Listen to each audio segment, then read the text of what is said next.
with the odd rude interruption. Box Boilers sponsors the weather on GB News. You could bank an incredible £30,000 in tax-free cash to spend however you like. And if that wasn't enough, you'll also get to drive away in this brand new motorhome. This brand new 2025 Benamar Primero could be yours. It comes with all the mod cons you'd expect from a vehicle worth over £74,000 and comfortably sleeps 4 people. This prize package is worth over £104,000. For another chance to win, text WIN to 63225. One entry costs £2.50 plus one standard network rate message. Or text bonus to 63225. 5 entries cost £5 plus one standard network rate message. Go to gbnews.com/win. Entries start at £2.50. Call 0903 686 3232. Calls cost £2.50 plus your network access charge. Or post your name and number to GB16 PO Box 8690 Derby DE1 9TT. UK only. Entrance must be 18 or over. Lines close at 4 p.m. on the 31st of October. Please check the closing time if listening or watching on demand. From the school run to the home run, watch a new show for all of Britain. So he can say whatever he wants. A straight-talking show where all voices are heard. And, you know, when are we going to stop talking about smashing the gangs and actually do it? With the stories that matter from every part of our country. There's a bit of a crash landing there for your Chancellor. Bold, fearless and standing up for you. That's me, Martin Daubney, 3 p.m. till 6 p.m, weekdays, here only on GB News. The People's Channel, Britain's news channel. Westminster's full of talk, but out here, it's the real world. Am I allowed to talk now? No, that's it. This is where it matters, real people and real lives. That's what politics is all about. In fact, has Trump made a good start? No. Straight answers, no spin, and just a couple of pints. How many fingers have I got up? About 10. So join me for Lee Anderson's Real World every Friday at 7 p.m, only on GB News. The People's Channel, Britain's news channel. You want to know what's really going on in the corridors of power? Labour don't know what to do with you half the time, and that makes you quite lethal in the chamber. Get behind the headlines with Chopper's Political Podcast. Join me, Christopher Hope, as I sit down with the great and the good of British politics. We'll see where this ruling takes us. These are the stories shaping our nation. Chopper's Political Podcast, available now on all platforms. Listen in and stay ahead. It's Patrick Christie's Tonight, and here we do things differently. It's explaining the absolute madness of this, doesn't it? It's explosive. I mean, this is very good. It's lively. 850. Your government sat there, Sean, and it did nothing. It's controversial. And the Middle East has been in turmoil since before I was born. It's everything you need to kickstart your evening. Everyone's had their Weetabix tonight. I love to see it. That's Patrick Christie's Tonight, weeknights from 9 p.m. Only on GB News, the People's Channel, Britain's news channel.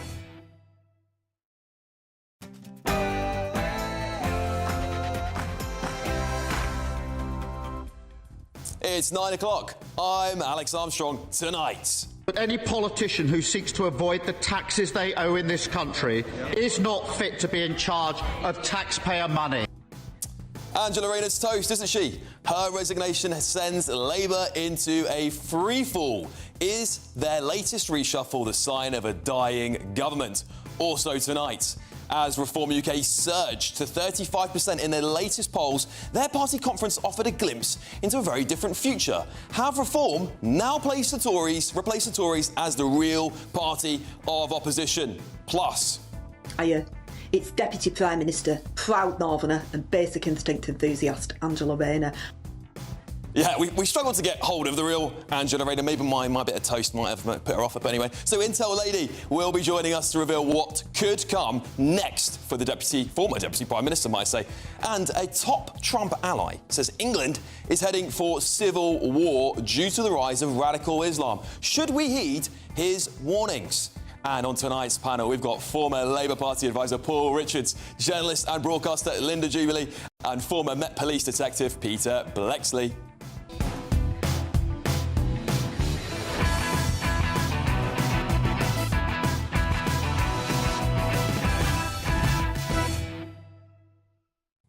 And this one really gets me. How do you think Dame Andrea Jenkins slept last night? I'm an insomniac. I'm an insomniac. Yeah. It's great, isn't it? Bumper 2 hours, a brilliant show ahead of you. Let's get your news first with Aaron Armstrong, though.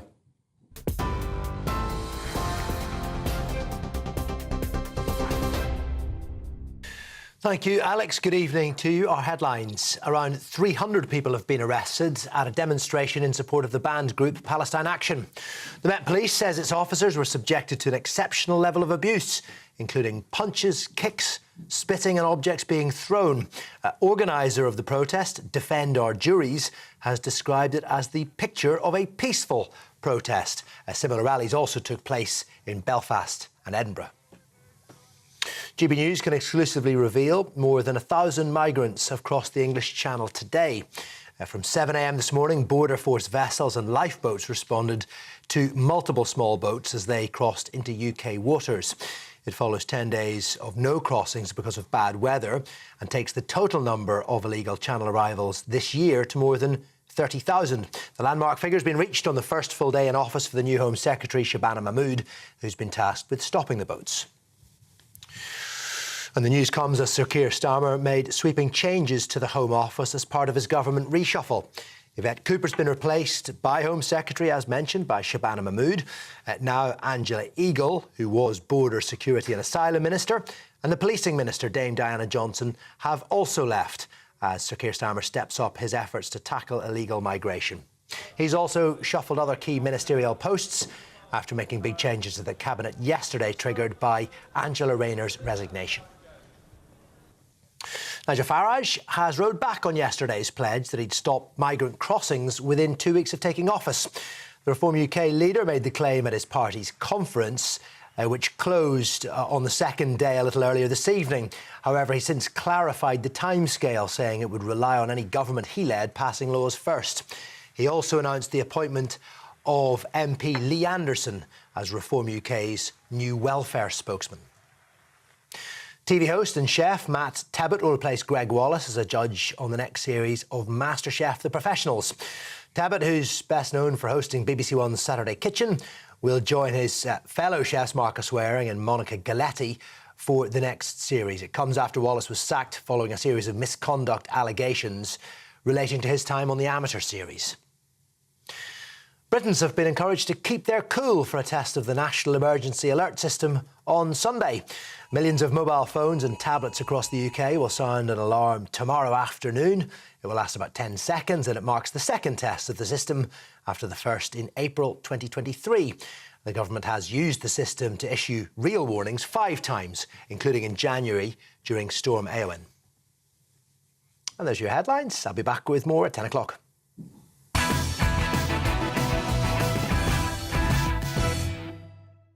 Good evening, everyone, and welcome to Alex Armstrong Tonight. Well, how's phase 2 of this new government going, eh?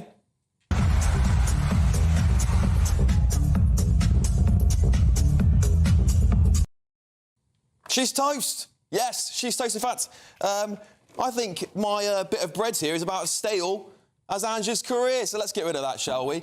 Yes, Angela Rayner is out. She managed to lose out to my, of course, infamous piece of bread there, but yeah, well, we'll see about that, won't we? We'll maybe toasting it later on, so let's hope we can. Finding a new job can be taxing.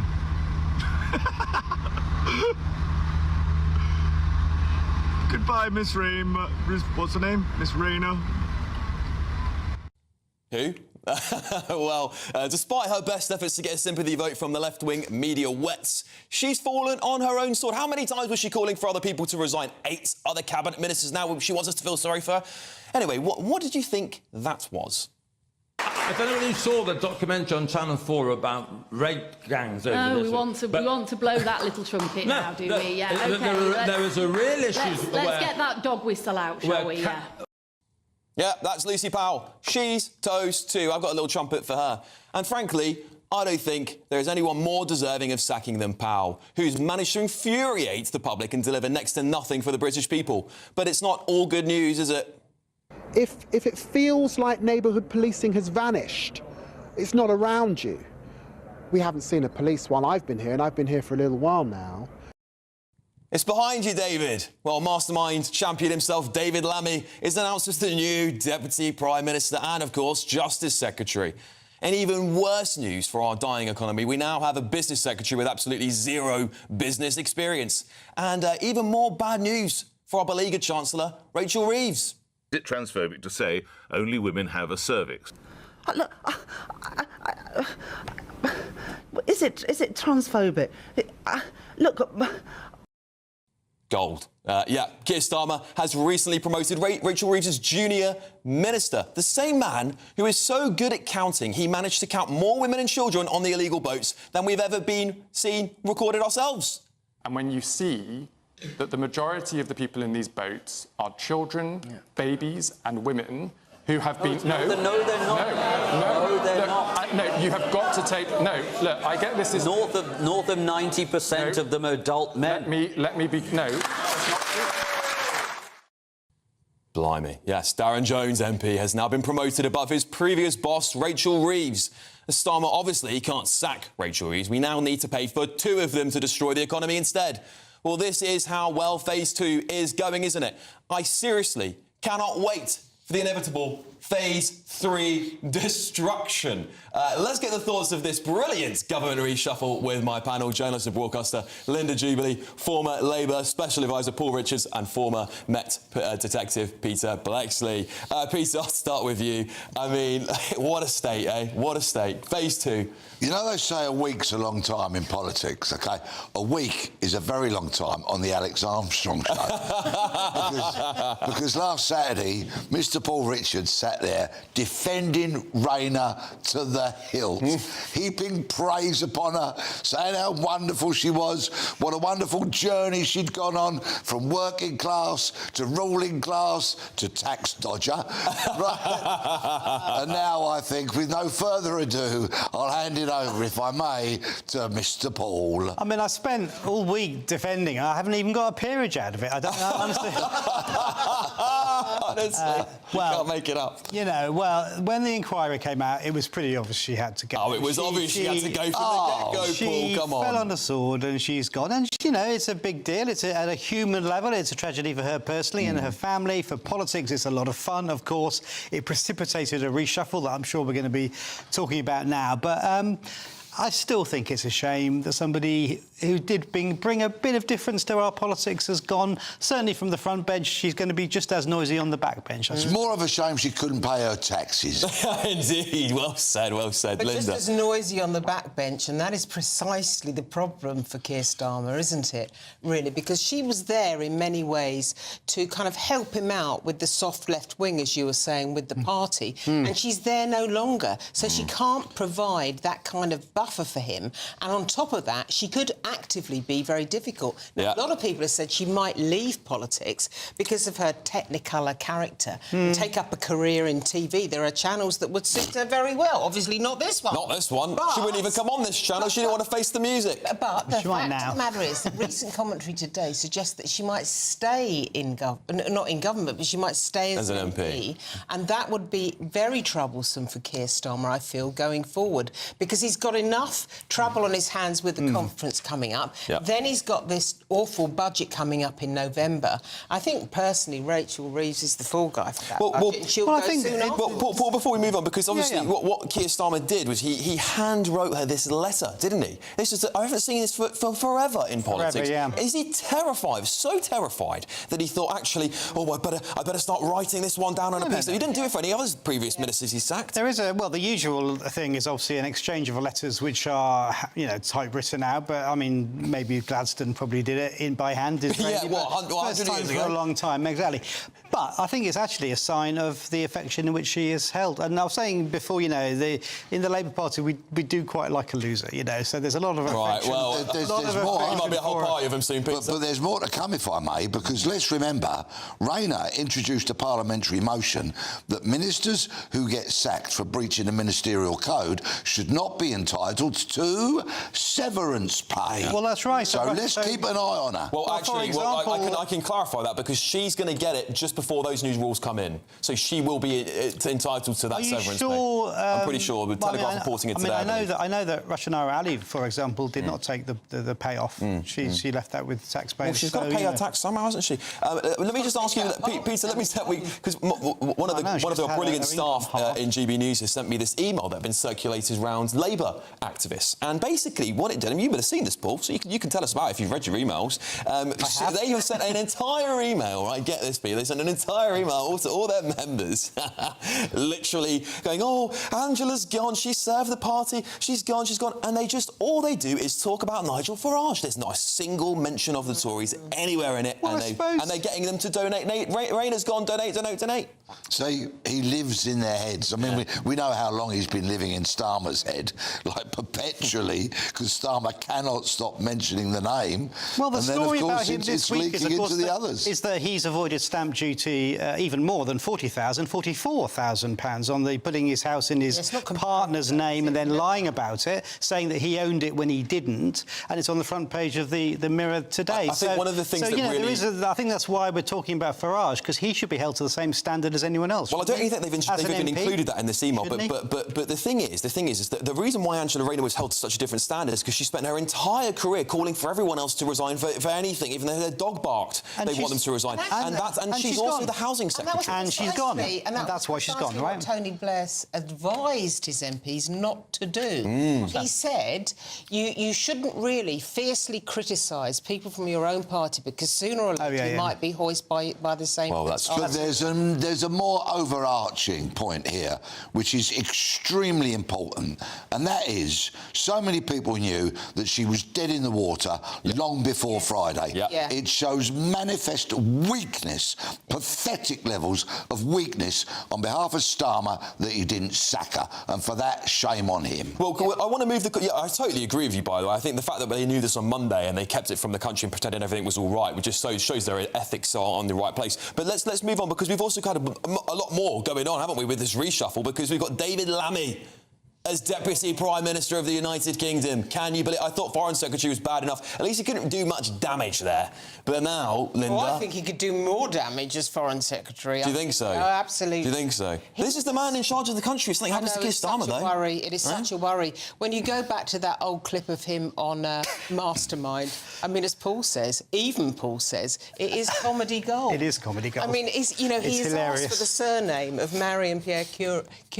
He says Marie Antoinette. Yeah, and then he's got something like, who came after? Is it Henry VIII? And he says Henry VII. So yes, it's the wrong way. His dead father. And then what I discovered today is he went to the Royal School in Peterborough, the founder of which was Henry VIII. So he doesn't even know the history of his own school. That's crazy. What does that tell you? But were Keir Starmer to depart this planet in a hurry, David Lammy would be running the show. Oh, my goodness. Well, we know that Deputy Prime Minister is a kind of made-up job, though, isn't it? It's a bit like milk monitor. It doesn't really mean anything in practice. And Gordon Brown didn't even have a Deputy Prime Minister. So. Well, he is Justice Secretary as well now, right? So he's going to be coming up against Robert Jenrick. I mean, that is a proper job. Really? That is a proper job. And we would hope someone would actually spend their whole time focusing on it, because I don't know how many houses Angela Rayner managed to build. I don't suspect it was very many, considering she was in the job for a year. Personally, I think Robert Jenrick will steamroll. I think he will. I think he's going to be terrified up against Jenrick. And I think Keir Starmer's thought, oh, who can I put up against Robert Jenrick? Oh, David Lammy. I mean, come on, for goodness sake.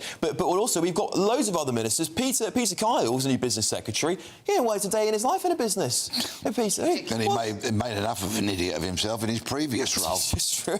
I'm quite disappointed that Lucy Powell has gone because... Oh, I'm not. Oh, revolting. No, go on. I hear you out. Because she was an endless source of fails for me. Yeah. For several months. And now... I don't call child rape gangs a fail when she disgracefully, appallingly... That's my point. I mean, the deepest of shame on that abominable woman. That's exactly my point. That was a terrible thing to say. And there was a whole tranche of comments before that weren't as bad as that, but they were leading up to that. She just doesn't have a self-edit button. And Paul, one other thing... I'm literally texting ministers as we speak. Tell them if they want to come on air, they're more than welcome. I'll get them a camera right now. They're more than welcome to come on and defend the government. If you're a political geek... Do you even know who is in the current cabinet? If you're a political geek like me, this is Christmas coming. Of course it is, of course it is. But Phase 2's off to a terrible start. Phase 2 was announced on Monday, and then by Friday he's on a cabinet reshuffle. This is like an end of government sort of... Well, the reshuffle was mooted. We knew that was coming a long way in advance. But it wasn't coming by Friday. We didn't know it was going to come on a Friday and a Saturday and maybe even a Sunday. That's the first time that's ever happened, I think, actually. Paul, what you say is so deeply insulting to the people of this once great nation. You call it like Christmas. We're talking about the running of the country here, a country that is in absolute disaster on so many fronts, and you find it as a source of entertainment. All I want is competent, truthful, honest, decent people running the show. It's the very least the public deserve. Well, I think unfortunately, I'm sorry, we have to leave it there, but we'll be deep. I know, because there's so much to get into on this cabinet reshuffle. We'll be talking about it more over the show. I promise you, I have loads more opportunities. I'm sure the front pages tomorrow, which will be coming up in the next hour or so, we'll have loads in this cabinet reshuffle. So we'll be getting back to it later. But anyway, before then, time for the Great British Giveaway. It's our biggest prize package to date, an incredible 104k. Well, it's before birth motorhome, isn't it? 30 grand, and it's tax-free as well. Well, we love a bit of tax-free, don't we? Maybe we can have some motorhome too. Yeah, well, maybe some ex-secretaries of state might want to consider entering. Here's all the details you'll need for our biggest challenge to date. You're not going to want to miss our greatest Great British Giveaway so far. You could bank an incredible £30,000 in tax-free cash to spend however you like. And if that wasn't enough, you'll also get to drive away in this brand new motorhome. With thanks to Marquis Leisure, this brand new 2025 Benimar Primero could be yours. It comes with all the mod cons you'd expect from a vehicle worth over £74,000 and comfortably sleeps 4 people. This prize package is worth over £104,000. And remember, if you can dream it, you can drive it away.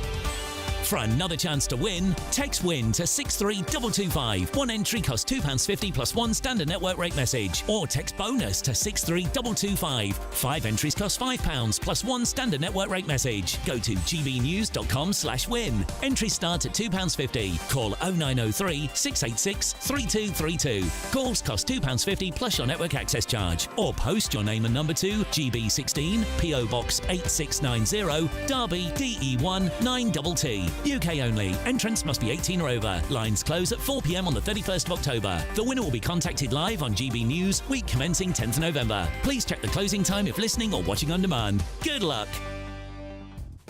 Good luck, everybody. But up next, as Reform UK surged to 35% in the latest polls, their party conference offered a glimpse into a very different future. So, have Reform now replaced the Tories as the real party of opposition? We'll debate that after this short break. This is Alex Armstrong tonight, only on GB News.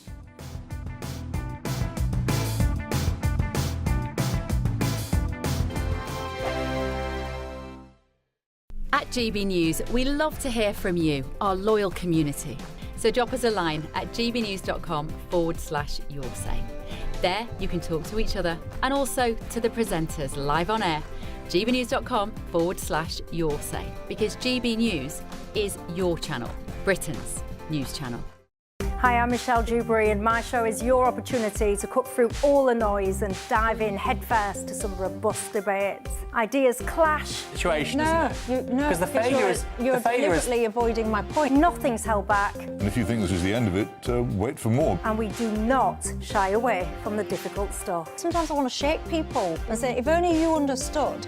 So join me on Jubes & Co. weeknights at 6 p.m, only on GB News, Britain's news channel. Mornings don't have to be tiresome, especially if you have the right company. Wake up to news as it happens, opinion and debate, and of course, a little bit of entertainment too. Because when the kettle's on, we're on.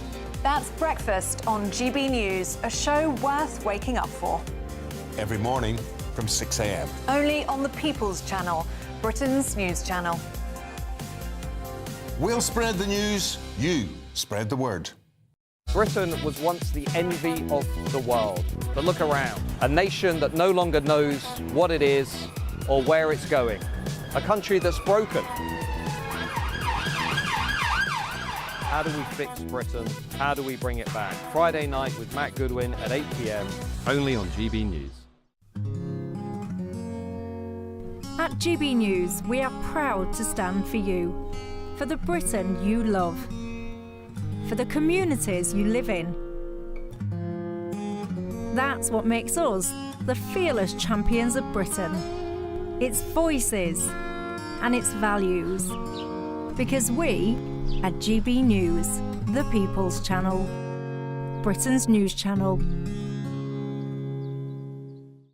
It's Patrick Christie's Tonight, and here we do things differently. It's explaining the absolute madness of this, doesn't it? It's explosive. I mean, this is very good. It's lively. 850. Your government sat there, Sean, and it did nothing. It's controversial. And the Middle East has been in turmoil since before I was born. It's everything you need to kickstart your evening. Everyone's had their Weetabix tonight. I love to see it. That's Patrick Christie's Tonight, weeknights from 9 p.m. Only on GB News, the People's Channel, Britain's news channel. In the GB newsroom, we bring you the news as it happens. With our team of dedicated journalists across the UK, we're ready to keep you up to date with what's happening every half an hour, every single day. Bulletins here on GB News, the People's Channel, Britain's news channel.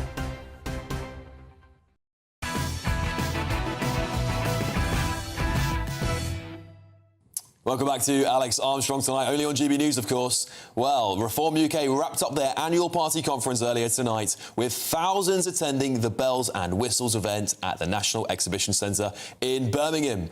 And the bumper turnout should be no real surprise, should it? Because this week, Reform soared to 35% in the polls. That is a full 15-point lead ahead of Labour. Meanwhile, Tory leader Kemi Badenoch is still struggling to cut through in either the polls or in Parliament. She faced criticism earlier this week when PMQs, when many, well, they feel she just missed an easy, open goal, didn't they?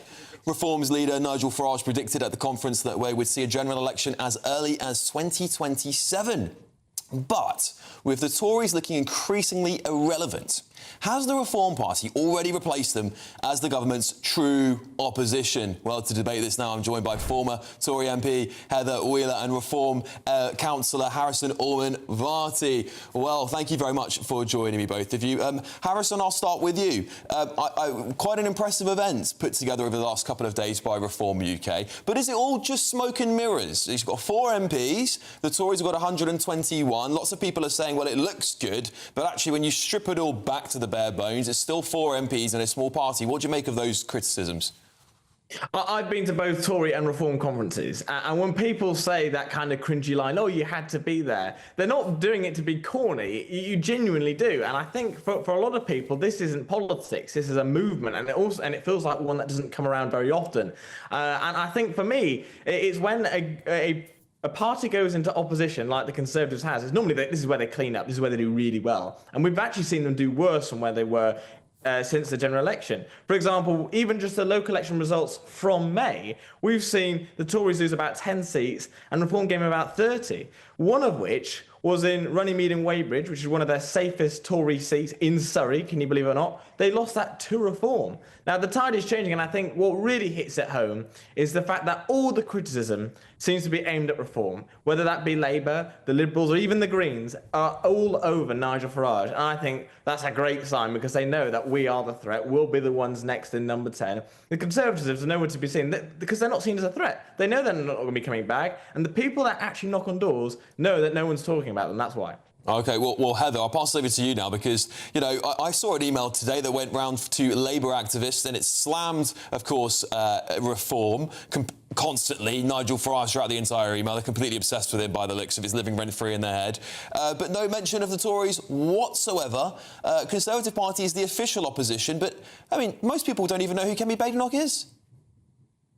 There's always a rule in politics. You never mention your opposition in your election leaflets. So for Labour not to mention us in a leaflet and in an email going around today does not surprise me one bit. However, you know, it's lovely to see Harrison here. It's fantastic that you're actually here on the evening of the conference. I don't know whether you were there and have just got back home or what, but I mean, I'd be absolutely shattered after a couple of days of conference because it did look fun. I mean, you know, let's not pretend. It was great. It was showmanship. And that's really the difference, isn't it? The difference is actually doing the job. Not just making an announcement that you're going to stop the boats in 2 weeks and then realising you can't do that because you've got to put legislation through, etc. I completely agree. It's doing the job. I completely agree, and I think that's why Reform are doing so well, because the Tories had the opportunity to do the job in the last 14 years. That's just why they're not recovering. They just know that that trust can't be rebuilt, especially not within the short term, within the next kind of 4 years of general election. So I completely agree. It's a difference between saying you can do it, which I think is what we heard a lot these past few years with the Conservatives, but it's a case of can they actually do it? We know that the Conservatives failed on that, and it's a case of, well, that's why people are looking to reform. Yeah, well, Heather, I mean... how is any legislation for reform going to get through the House of Lords? You can't do it.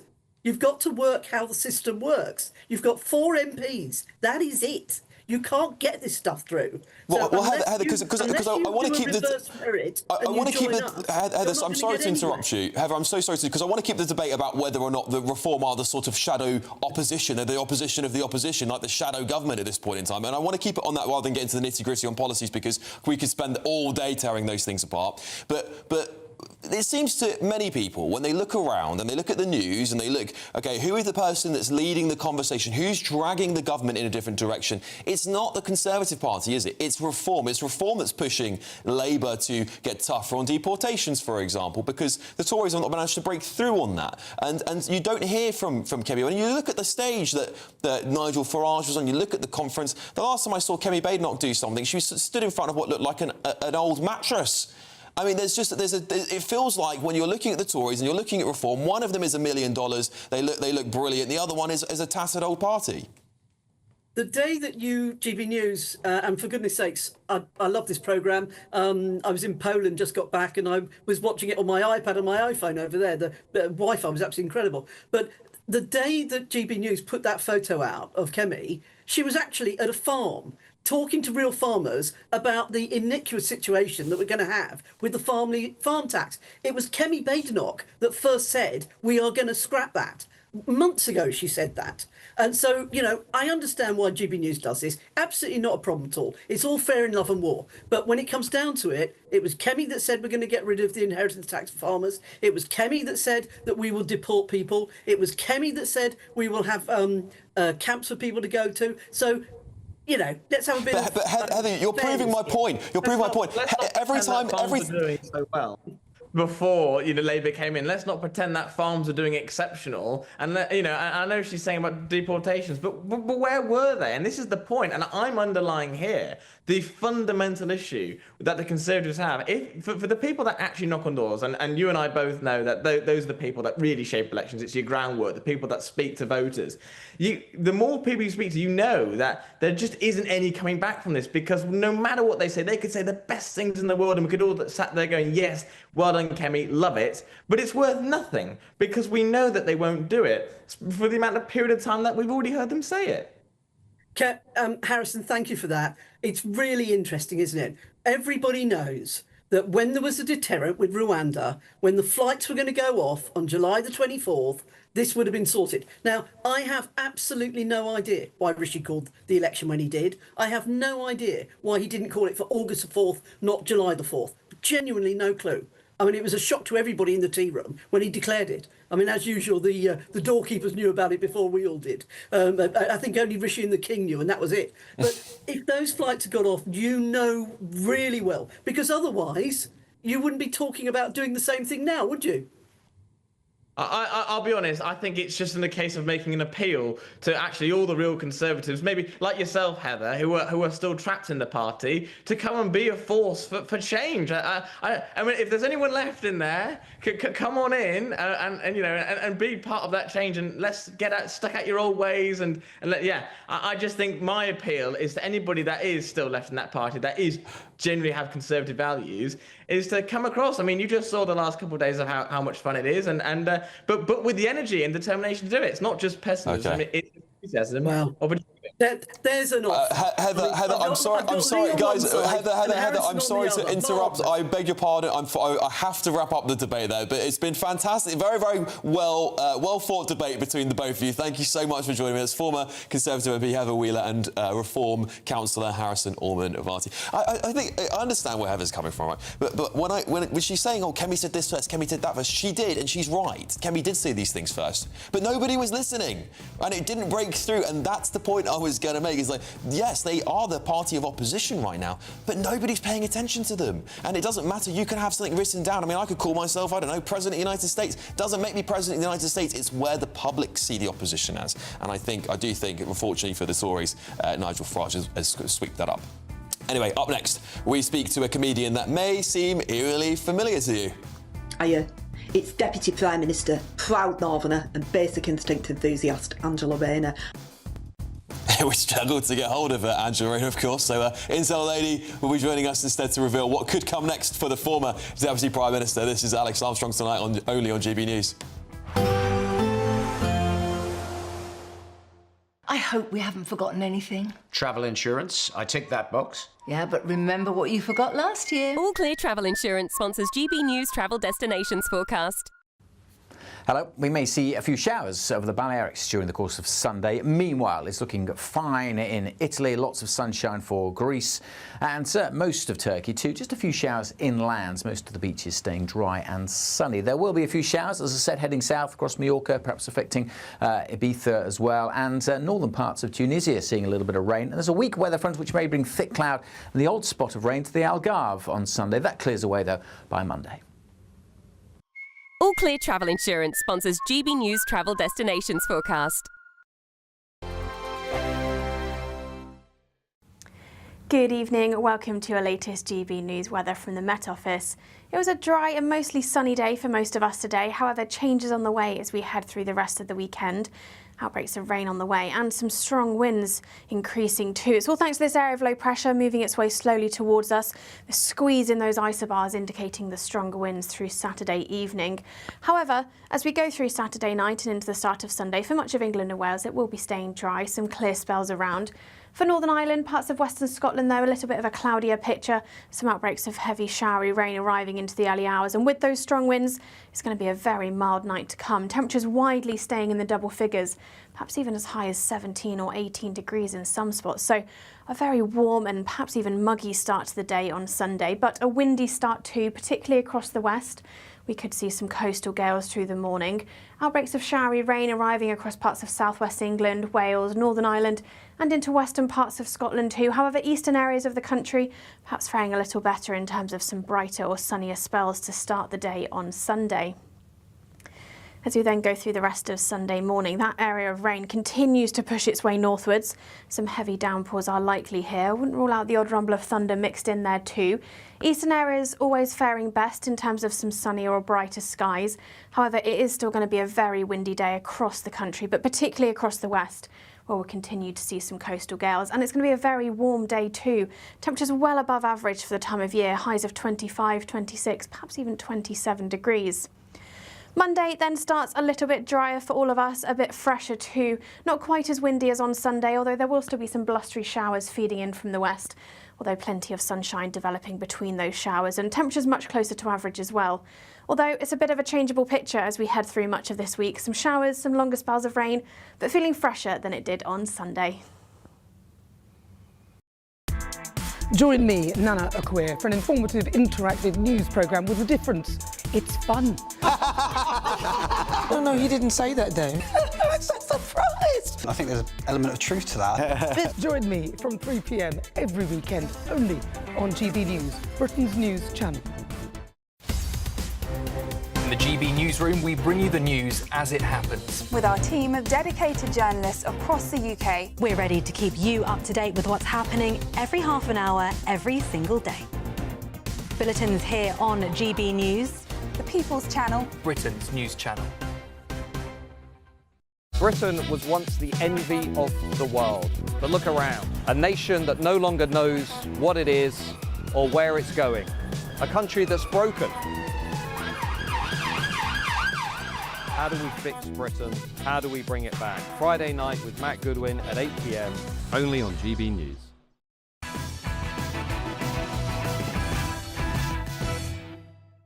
Welcome back. Well, it's been a tough week for former Deputy Prime Minister Angela Rayner. The former darling of the left has resigned from government in disgrace yesterday after a stamp duty row over her third property. And, of course, how she funded it.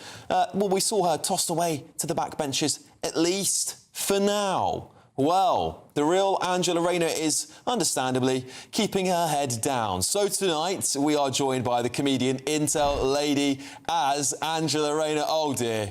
Oh, dear. Angela, you look a bit downtrodden there. How are you doing since the resignation? Well, as you can imagine, it has been a pretty tough few days, and I'm just taking every minute in my stride and just being gentle with myself, really, because what else can you do? Yeah, quite. You've hung up the high-vis jacket there. Is that it now for the high-vis jacket? I don't need it at the moment, Alex. It's not needed, is it? Because apparently somebody else is building the houses now, so they don't need me. That's a good point. What will you be doing with your spare time? Well, you know what? I've been absolutely inundated with offers. I've had ITV on the blower. They were interested to see if I wanted to do I'm a Celebrity, get me out of here, which, you know, I am considering it. It's good money, and, you know, I owe a little bit of money to a few people, so it's probably a good... And if it's good enough for Farage and Doris, then it's good enough for me, as far as I'm concerned. So, yeah, I might do that. Maybe I'll do Strictly 2026, you know, could do that, couldn't I? Well, I think there's a few people are asking me here on your sake, where are you right now? Because there's a little bit of confusion as to which one of the properties you might be in. Are you still in London packing up the Grace and Favour flat? Are you in Brighton and Hove? Or are you in your constituency, Ashton under Lyne? Well, I'm packing up in... well, I'm not going to say which one of my houses I'm packing up, but I'm definitely not up north, put it that way. OK.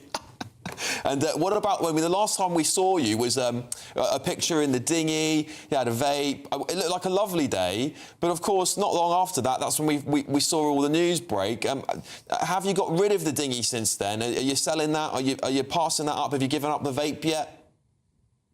Wow, these are very personal questions, Alex. The dinghy was not mine. It's not my own dinghy. It was just somebody's that we was borrowing. And, you know, vaping is none of your business, frankly. Right, that's fair enough. And I've noticed you're in this turquoise blue robe. You know, Reform conference today, you know, there was meant to be some sort of more surprised affections. Are you considering, you know, maybe making a play for the People's Party? Certainly not, and I didn't think of that when I put this on. I just grabbed the nearest thing. It's been a rough 24 hours, so it's I'm going to throw it away after this interview. I really didn't think of that. Should have been read. No, well, Angela, listen, it's been a pleasure to have you on GB News, making your debut here, of course. It's not been a pleasure for me, Alex. None of this has been a pleasure for me. And the fact that I've even got to come on here and try and, you know, smooth things over, because everyone's slagging me off in the press, and you lot have slagged me off for a very long time. And you know what? I'm not putting up with it anymore. I'm going to be going to the back benches, Alex, but I'm not going to keep your trap shut. I am going to keep pressure on the Tories, pressure on Reform. I mean, for goodness, what a ridiculous conference that was. I was watching it while I was necking me Malibu. I cannot believe how absolutely... I didn't know if I was watching an ABBA tribute at one point. Absolute shower, a lot of them. So, yeah, I came on here to say what I think about everything, but do you know what? Nothing's going to stop me. I might be at the back, but that's where all the cool kids go. Everyone goes to the back of the bus, and that's absolutely that's where all the cool kids are. What? So maybe I'll just be on the back benches for a while until I make a comeback, Alex. Because if Gove can make one, and Amber Rudd and Sajid Javid and all of that lot, if they can, then so can I. Well, I want to show you. I want to show you something. I want to show you something before you. Of course, I know you've got a busy evening ahead of you, plotting your comeback. But what did you make of the piece of, you know, My Little Bread, Angela? You know, I gave you a challenge. Would you outlast the piece of bread, and you didn't quite make it? It's looking a bit worse for wear now, isn't it, really? But there we go. What do you think of that? Well, that's been done today. It's been done before. They did that with Liz Truss, and, you know, it was funny then because it was then, but it's not funny now. You know, I've been through a lot of emotional turmoil. So, you know, maybe you should... Listen, I'm from a working class background and I'm a woman, and I think this is very, very telling of GB News that you're flagging me off the way that you are. Very telling indeed. Well, Intel lady, thank you so much for joining us. As Angela Rayner, as ever, absolutely comedy gold. Thank you so much. Look, I've got my brilliant panel here. You all know them already, of course you do. Peter, I won't get you to comment on that particular interview, of course, because I don't know what you'd be able to make of it. But, you know, of course, we are talking about Angela Rayner quite a lot. You know, there's a lot of people out, including some Tories, out in defending Angela Rayner, going that they have sympathy for her, that they think she's going to be missed in politics, that we've let go of a good working-class woman. What do you make of it all? I echo the words that I said earlier. The journey from working class to ruling class was one that should be welcomed and embraced, but from ruling class to tax dodger is something that rightfully gets shame heaped upon it. And this is the trouble. So often when people, politicians in particular, when they try this man of the people shtick, it all comes undone for them, because essentially they get to Westminster, they prowl the corridors of power, they love it, they love the attention, they love the salary, they love the hobnobbing, and really they lose all kind of connection with those who they represent. No, you're absolutely spot on there, Peter. Paul, we'll come to you, of course. I mean, you know, I'll say the same question to you, really, because there's a lot of people out defending Angela Rayner, and I know she's a human being at the end of the day, and I feel sympathy for her on that level, but she didn't show much sympathy to the previous Chancellor Nadhim Zahawi. She's saying, oh, we should feel sympathy because of me and my kids, and no one really cares. Well, she didn't show the same sympathy to him. No, it's a rough game, politics, isn't it? And, you know, they do get hoisted by their own petard, something Nigel Farage may discover as he's been exposed to have dodged 44k of stamp duty as well. So maybe he'll be held to the same standard. Just picking up on the interview you did there with, inverted commas, Angela Rayner, I would say there's a little bit went wrong there because, of course, she was in there drinking white wine, where we know full well she's a rosé girl. Oh, I thought she was a champagne socialist, actually, Paul.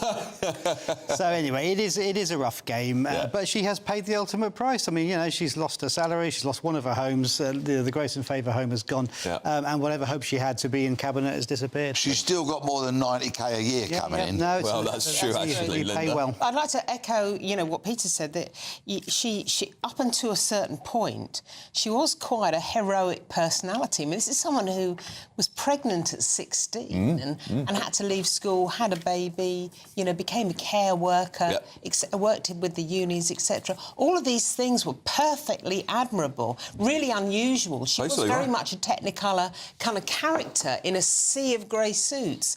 She just fell down at the last minute, and you could kind of tell she was going in that direction. I mean, I will say sometimes I look in terms of media training at someone's body language and the way they're dressed and things like that. That shot of her getting out of the car this week in the green trousers, the green jacket and the funny sunglasses, which are probably very expensive, told you a great deal about her Achilles heel. Well, I don't think she should have strolled into Downing Street looking like that, given what she knew was coming to the rest of the party. I think that wasn't a good look, but you never know, she might be back. I don't think that's the last we've seen of her, have we?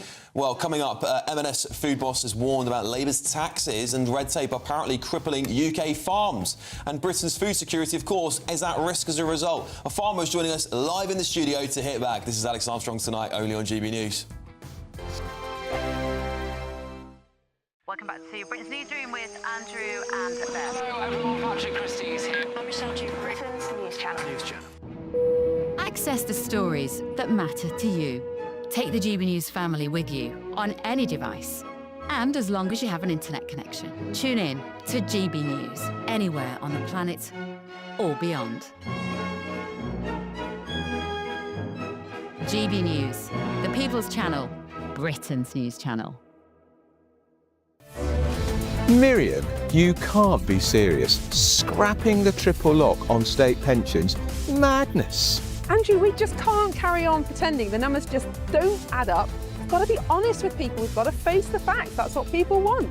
Well, that's what you get on GB News and on Britain's Newsroom. Lively debates, lively conversation. Britain deserves a newsroom that puts the facts and your voice first, and we're not afraid to hold power to account. And each other. So join me, Andrew Pearce. And me, Miriam Cates, for Britain's Newsroom, weekdays from 9:30 on GB News. The People's Channel, Britain's news channel. Hi, I'm Michelle Dewberry, and my show is your opportunity to cut through all the noise and dive in headfirst to some robust debates. Ideas clash. Situation, No, isn't it? no, Because the failure is... You're the failure is... deliberately avoiding my point. Nothing's held back. And if you think this is the end of it, wait for more. And we do not shy away from the difficult stuff. Sometimes I want to shake people and say, if only you understood. So join me on Jubes & Co. weeknights at 6 p.m, only on GB News, Britain's news channel. Mornings don't have to be tiresome, especially if you have the right company. Wake up to news as it happens, opinion and debate, and of course, a little bit of entertainment too. Because when the kettle's on, we're on. That's Breakfast on GB News, a show worth waking up for. Every morning from 6 a.m. Only on the People's Channel, Britain's news channel. We'll spread the news, you spread the word. From the school run to the home run, watch a new show for all of Britain. So he can say whatever he wants. A straight-talking show where all voices are heard. And, you know, when are we going to stop talking about smashing the gangs and actually do it? With the stories that matter from every part of our country. There's a bit of a crash landing there for your Chancellor. Bold, fearless and standing up for you. That's me, Martin Daubney, 3 p.m. till 6 p.m, weekdays, here only on GB News. The People's Channel, Britain's news channel. Britain was once the envy of the world. But look around. A nation that no longer knows what it is or where it's going. A country that's broken. How do we fix Britain? How do we bring it back? Friday night with Matt Goodwin at 8 p.m. Only on GB News.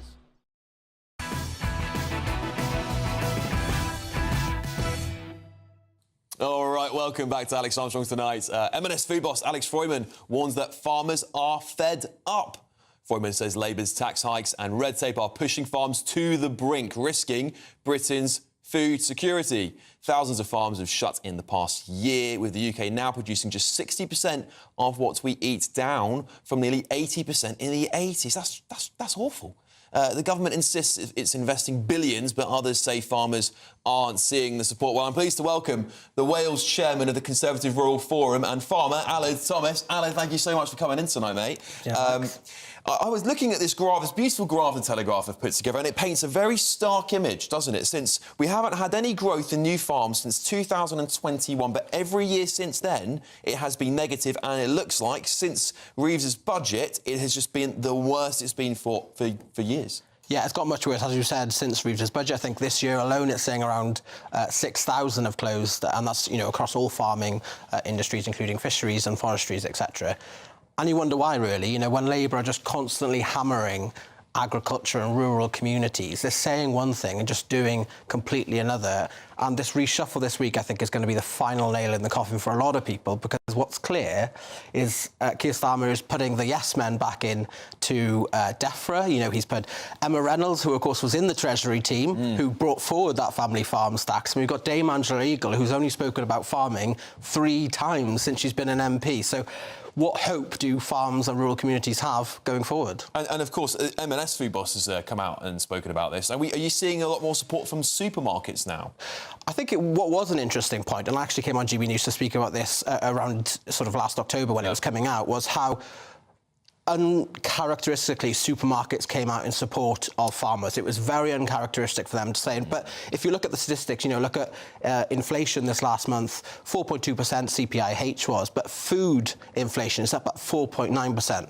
So the reality is what people are spending on food on a day-to-day basis is much worse than the government would perhaps let you believe it is. So the fact that supermarkets are coming out now and supporting farmers is obviously good for rural communities and farmers across the whole country. But the reality is, are Labour going to listen? And I think they're not going to. Yeah, and I want to bring my panel back in on this for a second, but one more question for you, because this is quite a stark image here. Almost 1 in 3 farmers are now over the age of 65. That's going to be a lot of farms that disappear if their kids don't take up that. And of course, how could they with the inheritance tax bill they're going to be paying? No, absolutely. And I think what it comes down to is Labour and Keir Starmer, and what was Steve Reid at the time, saying one thing, how they're investing, you know, that the tax is actually going to help young farmers. Well, if that was the case, why is it that they've cut £30,000 worth of funding to the National Federation of Young Farmers this year, and that they're not continuing that grant? So they're saying one thing, doing another, and I feel really, really underwhelmed and really not positive at all about the future of the agriculture industry, particularly as a young farmer. Peter, it's a national security issue at the bare minimum. I was in beautiful rural Norfolk this week, and there was a sign at the entranceway to a farm, and it said, "We can live without politicians, but we can't live without farmers." And I thought, there you go. That's very well said, isn't it? Linda? It's very interesting that you say, Aled, that the relationship with supermarkets has in fact improved, because historically that is not the case. But do you think that's something to do with, for example, high-end supermarkets that actually market themselves as being heritage labels, they're quality labels, they're part of our history and our heritage, particularly Marks and Spencer's. So if you do away with farms in this country, you're kind of doing away with that heritage. That's why the support's there. Yeah, I think that is true. I think British people have high expectations of food quality, and we have excellent food standards in this country. But I would like to pay homage to people like Aldi as well, you know, the other side of the chain, who are fantastic at supporting British farmers, just as M&S are too. And the reality is, we've seen pretty much all supermarkets come out in support of farmers, and it's really been quite supportive. But we just haven't seen anything back from this government that they're going to help us, or even listening to the supermarkets. And it doesn't look like after this week's shuffle that's going to change. Do you think they just don't care? I quite frankly think it's Labour's class war back again. You know, we talk about farmers being fed up. I think the country's fed up with it, but it's a class war. It's saying that farmers are rich, they drive Range Rovers, that's all they see. They don't see anything beyond. They don't see about how rural communities, they have supply jobs to young people. You know, and I think there's a statistic, something like £1 invested into agriculture is around £10 invested into the rural community. They don't see that. They're just looking at class war once again. Paul, before I bring you in here, Aled, just want to ask you this, because M&S is saying they're now demanding the government start treating food security like net zero, right? So they're saying they want to set out binding targets that would force Britain to shift towards producing more of its own food. Of course, the government probably aren't going to do this, but would you trust the Tories and Reform perhaps to do this? Well, of course, one of Rishi Sunak's pledges was, and we were bringing in legislation to do that. That's, of course, been scrapped by Labour since they've come in, so I personally would trust the Tories to do that. I'm unsure about reform based on their talks around bringing chlorinated chicken, etc., into the country, which is something would put British chicken farmers on a completely unfair playing field. So I think the reality is the facts speak for themselves in terms of the Tories on rural communities. Paul, very briefly, please, mate. Well, I think reform would destroy British agriculture. I was walking in farmland today, reminding myself of its beauty and its importance to our economy. I think millionaire landowners should pay their fair whack of inheritance tax, and we can have that conversation. But, of course, we support farming, and we must. Yeah, what do you make of that? I'd like some evidence that Labour are supporting farming. That's, I think, the key thing to me. It's easy to say one thing, but when you go and do another, how do you expect people to trust you? And that's one thing the British public are crying out for, is just people to be honest, like you were saying earlier on the show. You know, we're saying one thing. We had it this week. David Lammy is definitely going to be Foreign Secretary until the end of this Parliament, and now he's no longer Foreign Secretary. But Emma, something as simple as... I don't think we're phase 2 so far. I mean, phase 2 seems to be a cabinet reshuffle and total chaos. I don't know. I would just say, just very briefly, that Emma Reynolds is a very serious person. I think she's going to be a great champion. Do talk to her. I think she's good value. Well, the proof will be in the pudding, or maybe the growth of food. Let's see. Well, anyway, thank you, Alan. Thank you so much for coming and joining me. Coming up, all of your front pages, hot off the press. Well, what will we be breaking on this show? This is Alex Armstrong tonight, only on GB News. Let's get your weather first.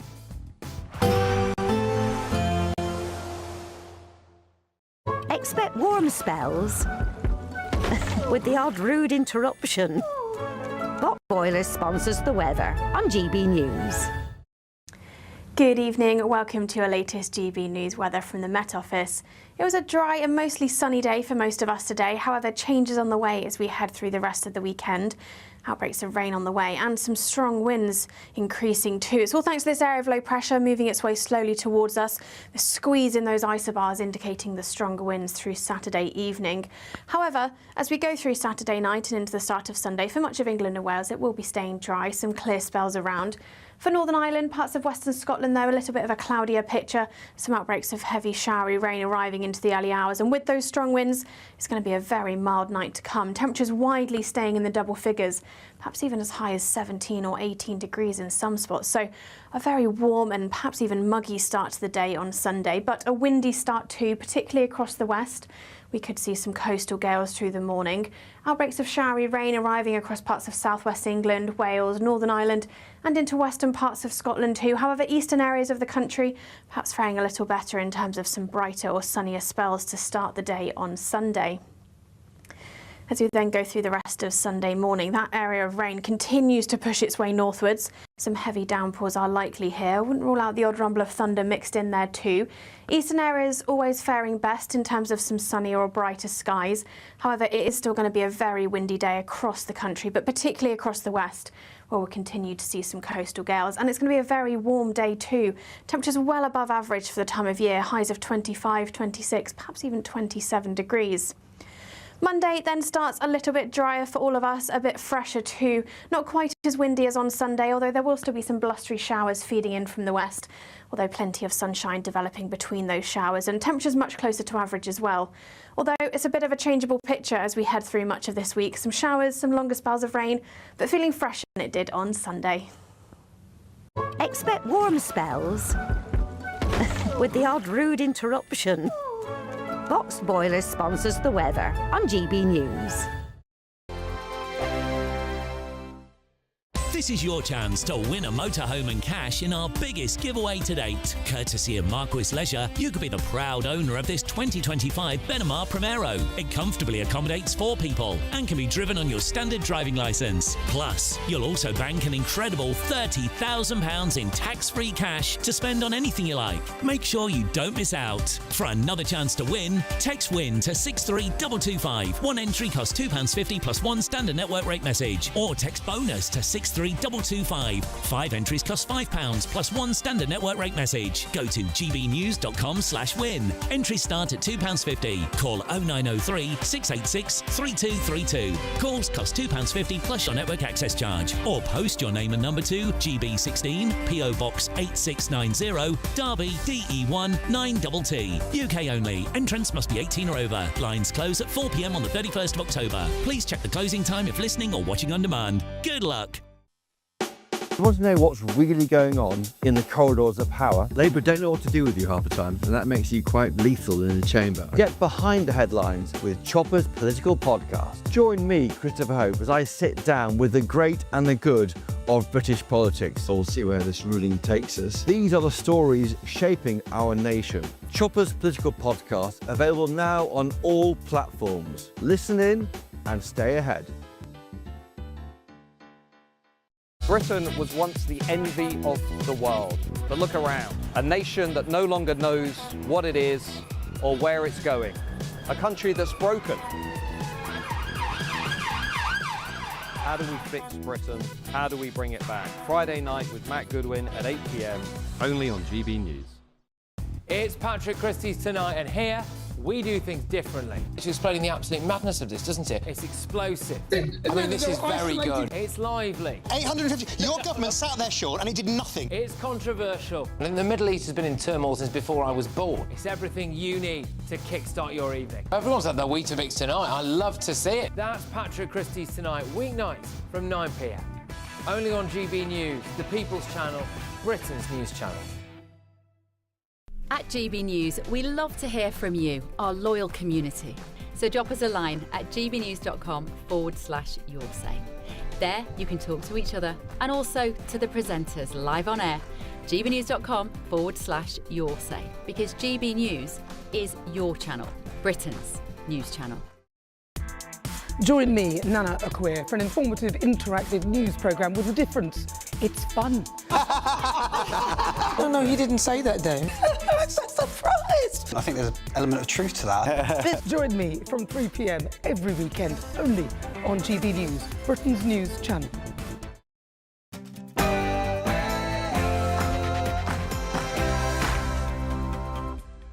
It's 10 o'clock. I'm Alex Armstrong. Breaking tonight. The Mail leads with Boris and Farage must unite to crush Labour. Nadine Dorries says that the biggest egos in modern British politics should unite to defeat the government. Oh, that is a headline that is going to sting Reform conference goers right now. We're going to be digging into that one, I promise you. And the Sunday Express are leading with this. HMRC hotline fails to answer 4 million phone calls. They have admitted they ignore millions of phone calls from businesses trying to pay what they owe. And the Telegraph. Could migrants be moved from hotels to military barracks?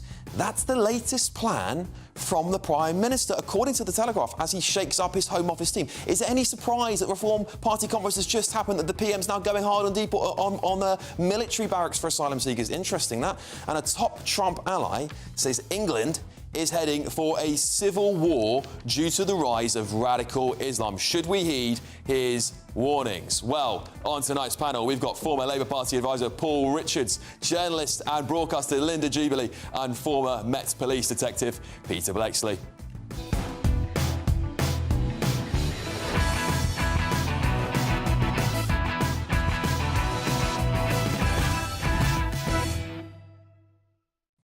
I bet you've all got this on your repeats and your music playlists. How did Dame Andrea Jenkins sleep last night, do you think? I'm an insomniac. I'm an insomniac. Yeah, I wouldn't want to go to sleep listening to that. Anyway, let's get the news from Aaron Armstrong, shall we?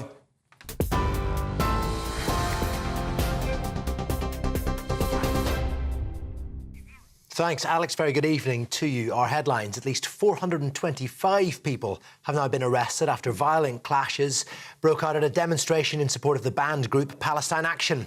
The Met Police says its officers were punched, kicked, spat at and had objects thrown at them during the rally in Westminster, in which an estimated 1,500 people took part. Protesters held banners in support of the group, which has been prescribed under anti-terror laws. Defend Our Juries, which organised the demonstration, has described it as the picture of a peaceful protest. Piers Corbyn, the brother of former Labour leader Jeremy Corbyn, was amongst those detained. GB News can exclusively reveal more than 1,000 migrants crossed the English Channel today. It follows 10 straight days of no crossings due to bad weather and takes the total number of illegal Channel arrivals so far this year to more than 30,000. The landmark figure has been reached on the first full day in office for the new Home Secretary, Shabana Mahmood, who's been tasked with stopping the boats. Well, Sir Keir Starmer's made sweeping changes to the Home Office as he seeks to tackle immigration and draw a line under Angela Rayner's resignation.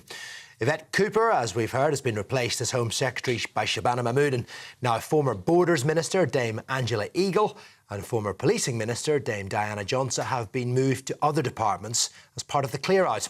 His government reshuffle has been triggered by Miss Rayner's resignation, but Cabinet Minister Darren Jones insists this was always the plan, rather than a hasty reset to regain control.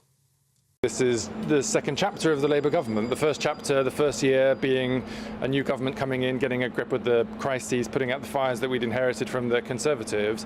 And now we're on to chapter 2, where we get to really start to drive delivery of the promises of change that we made to the public at the last election. Come off it. It's a panicked reshuffle in response to Angela Rayner's resignation, right? Be honest with us. I'm being honest with you. It's not, because the Prime Minister was already planning a reshuffle. I'll be honest, he wanted to do it in a slightly slower time frame. When it became clear that Angela was going to leave government, the Prime Minister took decisive action and decided to bring that reshuffle forward and just get the job done on Friday. An investigation into Wednesday's deadly funicular crash in Lisbon has found a cable linking the two carriages snapped. 16 people died and around 20 others were injured when one of the carriages derailed. Now, authorities say it had travelled less than 6 metres when the cable snapped, sending the vehicle hurtling down a steep road at 37 miles per hour and into a building, despite both brakes being applied. The families of the British couple killed have paid tribute to Kaylee Smith and William Nelson, saying they're heartbroken. The other British victim, a man in his 80s, has not been identified. Matt Tebbett will replace Greg Wallace as a judge on the next series of MasterChef The Professionals. Tebbit, who's best known for hosting BBC One's Saturday Kitchen, will join fellow chefs Marcus Waring and Monica Galletti for the next series. It comes after Wallace was sacked following a series of misconduct allegations relating to his time on the amateur series. And the funeral of the Duchess of Kent will take place at Westminster Cathedral on the 16th of September. It will be the first Catholic funeral service held for a member of the royal family in modern British history. The King, who's head of the Church of England, and the Queen will both attend. Catherine, the wife of the late Queen's cousin, the Duke of Kent, died peacefully at home on Thursday at the age of 92. Those are your headlines. I'll be back with another bulletin at 11 o'clock.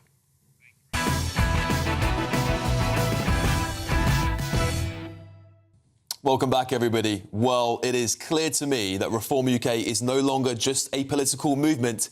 It's a party gearing up to govern. Having just returned from the Reform UK conference myself, I can say with certainty that the energy was nothing short of electric. I've attended countless party conferences myself, Labour, Conservative, you name it. And they all often feel like a predictable slog. Delegates clapping on cue as leaders drone on about their latest uninspired policy reviews. Reform UK, however, has shattered that mould. This was something entirely different. Picture defections, sparking roars of approval, fireworks lighting up the room, and a stage set-up that could rival only a MAGA mega rally. They even had Jackson 5 tribute acts rocking the after-party. I think some of the Jackson 5 were actually the original ones, but there we go. The speeches were nothing short of electrifying, each one a searing critique of the government's failures, paired with some bold, practical policies and ideas on how to fix them. What's truly remarkable about this is that many of these weren't scripted at all. Reform speakers delivered this vision with raw passion and conviction straight from their hearts. I call again for an immediate ceasefire in Gaza, the return of the sausages, the hostages. Well, yeah, you compare that to our beleaguered Prime Minister, who seems to stumble through pre-written speeches he hasn't even bothered to read beforehand. What a sausage. The delegates at the conference were united by what I think is a shared despair for Britain's current state, but also an unshakable hope for radical, lasting change, the kind most people haven't seen in their lifetimes. And forget the lazy caricature of Reform as a party of old white men. The crowd was diverse, vibrant, youthful, and with more young people than I've ever seen at a political event, frankly. Men and women of all ages, creeds and backgrounds filled the room. A true people's army, in my opinion, as Nigel Farage calls it. And this energy is mirrored in Reform's ambition, because with just 4 MPs, they're already landing punches that have eclipsed the Tories, Britain's second largest political party. The reason why, and I'm going to deliver probably a slightly more serious message, the reason why is this government is in deep and serious trouble. It is falling apart. It is dividing and fracturing. The Conservative Party did that a number of years ago.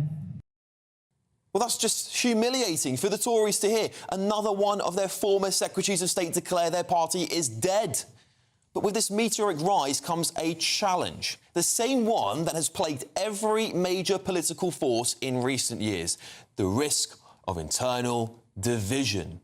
Ambitious operators and infighting could threaten to tear Reform apart, because at the end of the day, they are now their biggest threat, aren't they?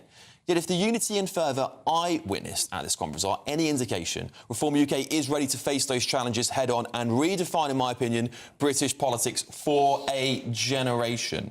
Now, let me bring in my panel, journalist and broadcaster Linda Jubilee, former Labour Special Advisor Paul Richards, and former Met Detective Peter Blakeslee. Now, I can't start without throwing straight away to this Daily Mail front page, because I think obviously I didn't know this was coming before we were writing this monologue today, but you can see there it says Boris and Farage must unite to crush Labour, and that has come from Nadine Dorries, who just defected publicly yesterday. Right. So, Paul, I said there the biggest threat to Reform UK is itself. I think I'm going to be proven right about that. people like Nadine Dorries, there's been lots of criticism, even from delegates. I think there's three perils facing Reform UK. One is they're seen as just Tory light, and the more Conservatives of the prominent kind, like Nadine Dorries, join, it's up for us then to say, well, look, it's just the same old Tories with a different badge on. So that's one peril. Second is crankery. And on the final day there, you saw Dr Malhotra stand up and make a speech where he blamed the King's cancer on vaccines and saying that the royal family are getting cancer because of vaccines, which was just pure crank nonsense on the platform from the stage. And the third is their record in local government. So as they are increasingly judged not by what they say, but what they do in the places where they're running our public services, putting teenagers in charge of multi-million-pound statutory services, they'll be judged by their deeds, not their words. Yeah, well, I want to stick on to Nadine Dorries for a second, because, again, I put that in that speech there because it was the moment that everyone wants a defection. I was saying this the other night, I was on this show, and everyone wants a defection before a party conference because it takes the power into their hands. Sure, but not this one. I mean, this is trouble. But that's what I'm getting to, because it's just trouble. Is this trouble? Yeah. I think that's not a bad asset for Nigel Farage to get. I mean, she's obviously peddling this line about Boris uniting with Farage because everyone knows that she is famously loyal to Boris Johnson. But that's a problem, isn't it? Because she should be famously loyal to Nigel Farage only. But I gather that Nigel Farage, when he was asked about, how did he cope with the Boris influx of immigrants and the online safety bill that she was the architect of, how could he cope with that, with her? And he is known to have said, well, but she's an immensely loyal woman and I prize loyalty above everything else. But loyalty, she's loyalty to her question. Loyalty to her own ego and to her well, you might say that, but her loyalty to me seems Boris Johnson, who is, in my opinion, a bygone politician who most people in Reform don't particularly like. I did to get behind him. Yeah. I'm simply saying she continues to be loyal to him, and I don't think that's about being loyal to herself. I think she is genuinely loyal to Boris Johnson and his family. I totally... I'm not saying... I think she's exceptionally loyal, but she's just joined a new party, Peter. Nadine Dorries just joined a new party. She came out on stage yesterday, very glamorous, a big coup for Reform, because she was a former Secretary of State, one of the highest offices you can hold in the country. Is this trouble? Is this the kind of trouble Reform could get into if they keep on taking Tories in? This type of headline is hugely damaging, potentially. Let's face it, Boris Johnson is a dishonest, busted political flush. Absolutely. And for Nadine Dorries to be piping up like that, she needs to be getting a proper dressing down from Farage and saying, you carry on like that and you're out this party. Yeah, she shouldn't have said that. I totally agree with that. She should never have gone back to the Boris scenario. She does have value. I've heard Stephen Bush, the great columnist, I think, from the Financial Times, described as a very competent constituency MP, and he never had a problem working with her as a minister. She's absolutely fine in that regard, and she's a name. But you are quite right, Alex, when you talk about there's a danger of Reform becoming, Tory light, Tory 2.0. The fact of the matter is that what Reform needs to do is to take more candidates from Labour. It needs to go into the Labour heartland and it needs to recruit more candidates from the left and it needs some more expertise inside the tent. In Nigel Farage's opening speech of this party conference, he says this is a party that speaks with one voice. That is two voices. That's not. You cannot have co-leaders of a party. You cannot have co-leaders, and Boris Johnson will not want to be overshone by Nigel Farage. Let's be real. They've taken pops at each other. Anyway, Paul, I want to kind of move back to the crux of what I was talking about, which is that Reform, by all intents and purposes, in my opinion, the Tories are just nowhere to be seen. I don't think anyone's paying attention to Kemi Bain or what. No matter how impressive she might be and how intelligent she might be, she doesn't get her voice is just missed, isn't it? And at least in many people's eyes, when you see an event like that, and I have been to all these events before, I've been to the Tory Party, I've been to the Labour Party events, they're nothing like that sensational kind of politics you get from Reform UK. Well, they come and go. I mean, in opposition parties often do have that rallying thing because they can just attack the government. And, I've been to 35 Labour Party conferences. Sometimes they're up, sometimes they're down. This one probably a little bit down. The one before the election, a bit more up. And there is a bit more razzmatazz in our politics. But I think this conference actually exposed some of the fault lines in reform. It put them under a spotlight. They're going to be increasingly under. If you want to take them seriously as an alternative government, and if Farage wants to be seen as an alternative Prime Minister, they're going to have a very strong spotlight shone on them. And I think they will start to crumble under that scrutiny. They've got away with murder up till now, but now it's getting serious. No, it's a grown-up game now. They will really need to focus because, as you say, the spotlight will be upon them and the media spotlight will be upon them. They will have to be like Caesar's wife, beyond reproach. Yeah, and what do you think? What do you think of this? Are they sort of the unofficial opposition, Peter, in your opinion? Oh, without doubt, and the polls reflect that. So clearly they are the opposition, albeit not in terms of parliamentary seat numbers. But when you talk about what might be obstacles for them or hurdles or what could prevent them from seizing power in a very dramatic way, and it would be at the next election. OK, I understand internal division and the such like and headlines like that. But really the truth of the matter is, should they get elected into power, then the real obstacle to all their ambitious and very loud headline reforms will be the inertia of the machinery of state. And I'm talking about what's sometimes called the blob, the civil service, and the inability of governments because of the obstruction of the civil service to political ambitions being met. Yeah. Just on a reality check too, I've just done the numbers. In order to have a majority of one seat after the next election, Reform has to gain 324 parliamentary seats. It's a huge effort. It's a huge effort. It's a huge effort. And I think there's obviously, you know, one of the interesting things when you look at that headline, so we've got it up on the screen there, when you look at that headline, is that you start to wonder, is there going to be some sort of plot towards the election, which will send a lot of people, a lot of Reform supporters and Tories up in arms. Do you think that as because the polls always close, don't they? Let's get real. We all know the polls drop. The leading person in the polls tends to drop, and we've had Labour. Ed Miliband was leading David Cameron by 10 points in a previous election. We all know it closes, right? So do you think this actually could be like part of a ploy? Get enough Tories in, and actually a merger of the two parties could be an easy win for us. A ploy by who? Well, by Farage and perhaps his colleagues. But I think Farage's commitment to the destruction of the Conservative Party is on the record, isn't it? Well, but we all say that, don't we, though? But surely all politicians say they want to destroy each other. I'll tell you what we as the Labour Party fear the most is a behind-the-scenes deal where they decide not to stand so strongly against each other in about 20 or 30 or 40 seats. Yeah. Jacob Rees-Mogg was talking about that this week, the so-called coupon election, where they cook up a deal, perhaps secretly, but don't campaign against each other and then knock out Labour seats all over the place. I mean, any kind of deal, see it. Don't you think? Any kind of deal, it's far too early for any kind of deal to be talked about at this stage. It's 4 years away. Yeah, we've got loads of time. In politics. We've got loads of time. I guess my worry is, and listen, I think that, like I said, I've been to so many events before, but I think until you go to one of these Reform events, you never really appreciate how different it is. I don't get invited. Oh, you just invite, go along yourself. You could get your media pass next year. I'll take people. How about that? I'll take you. You can come with me. That's a date. You can, that's a date. I don't know about that. We don't spend any vicious rumours around here, Paul. But Peter, my point was this, right? You get to a point where the party is doing so well in the polls. 35% is an incredible number for a party with 4 MPs. And actually, what perhaps they need is as an identifying, as you said, one voice.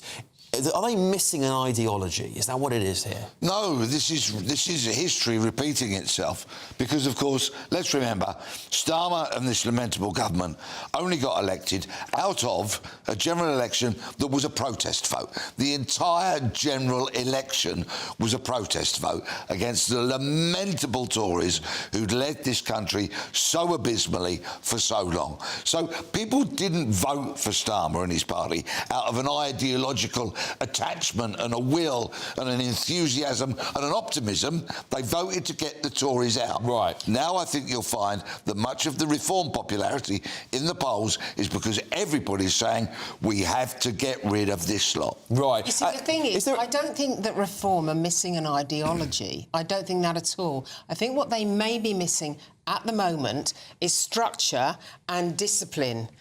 This is like it's like forcing an army forwards, and you absolutely have to understand the command structure if you're going to achieve anything. Indeed, Paul. We've got to talk more about these because there's going to be more of these headlines, so we're going to get to them very soon, actually. So please stay with us for that, because there's going to be, I'm sure, reform is going to be in front pages. So we're going to have more about this cabinet reshuffle, of course. Stay with us, because first up, though, it's time for the Great British Giveaway. It's your chance to win our biggest prize package to date, worth an incredible £104,000. It's your chance to drive away with a brand new 4-berth motorhome and a bank whopping 30k in tax-free cash. Here's all the details you need. You're not going to want to miss our greatest Great British Giveaway so far. You could bank an incredible £30,000 in tax-free cash to spend however you like. And if that wasn't enough, you'll also get to drive away in this brand new motorhome. With thanks to Marquis Leisure, this brand new 2025 Benamar Primero could be yours. It comes with all the mod cons you'd expect from a vehicle worth over £74,000 and comfortably sleeps 4 people. This prize package is worth over £104,000. And remember, if you can dream it, you can drive it away. For another chance to win, text WIN to 63225. One entry costs £2.50 plus one standard network rate message. Or text BONUS to 63225. 5 entries cost £5 plus one standard network rate message. Go to gbnews.com/win. Entries start at £2.50. Call 0903 686 3232. Calls cost £2.50 plus your network access charge. Or post your name and number to GB16 PO Box 8690 Derby DE1 9TT. UK only. Entrants must be 18 or over. Lines close at 4 p.m. on the 31st of October. The winner will be contacted live on GB News, week commencing 10th of November. Please check the closing time if listening or watching on demand. Good luck. Right, coming up on tonight's show, a top Trump ally says England is heading for civil war due to the rise of radical Islam. Should we heed? Here's warnings. Dr. Rakib Hashan offers his expert analysis. This is Alex Armstrong tonight, only on GB News.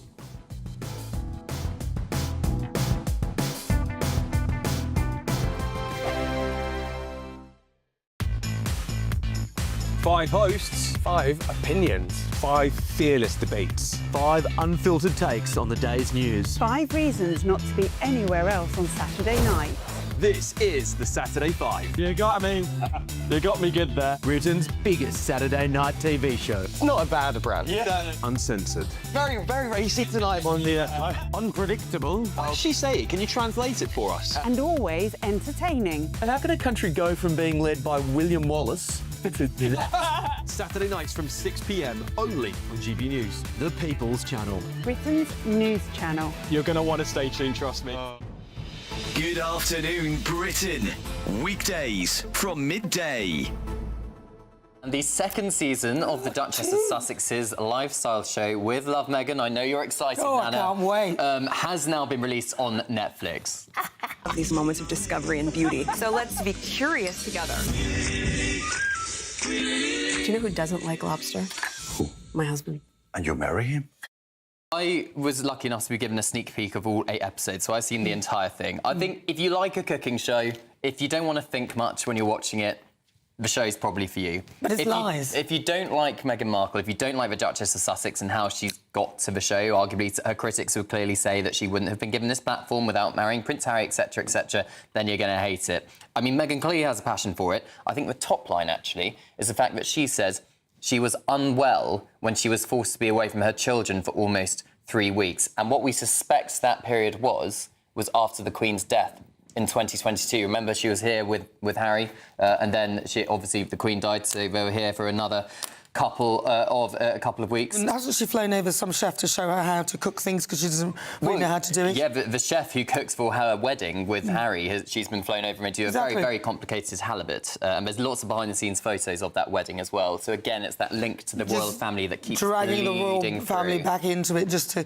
give her something to say to make her of interest. I'm just kind of bored of it all now. Do you know what I mean? Yeah, I mean, I think... I'm just bored of it. I think we'll see. It'll be interesting to see how it rates, because obviously the only one that really rated well for Netflix was when they were, talking about themselves leaving the royal family, where clearly they spilled a lot of royal secrets. So that rated very well. The first season of With Love Meghan did OK, but it wasn't the most highly rated show on Netflix. We'll see what season 2 does. I mean, Meghan clearly has a passion for it. It's what she did with the Tig before she was a working member of the royal family. You're either going to love it or hate it, aren't you? Grifting. It's Marmite.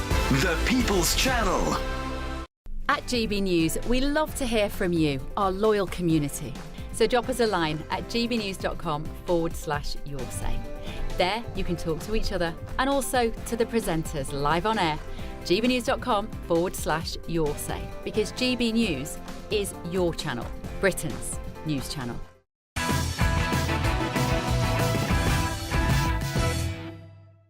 Now is radical Islam driving England to the brink of civil war? That's the chilling warning coming from one of Donald Trump's closest political allies, Steve Bannon, who was asked if the recent appearance of English and British flags across the nation showed that England was headed for trouble. Well, Bannon said this: "It's there. Why? They have a problem with radical Islam that they have not dealt with, and it's metastasising and getting worse." What has happened in London in the last 10 years? Are people asleep? What's happened in Paris? What's happened in Brussels? What has happened to every country except for Hungary and Poland? The ones that said, no, we're not going to do this. We're going to keep our culture. England is heading to a very dark place. So, we're asking on the back of those comments, is radical Islam driving England to the brink of civil war? Well, I'm very pleased to welcome social policy analyst Dr. Rakib Hassan. Thank you, Dr. Rakib. Lovely to see you as ever. Listen, I think just start off with, what's your take on Steve Bannon's comments? He's quite a controversial man. What do you make of it? Well, firstly, I don't think we can afford to be complacent when it comes to the threat of Islamist extremism, Alex. It represents the principal terror threat in the UK, and that's reflected by the dominance of jihadists on the MI5's wider terror-related watch list, the ideological composition of terror-related offenders across the prison estate, and also the death tolls across the 21st century when it comes to terrorist attacks on British soil.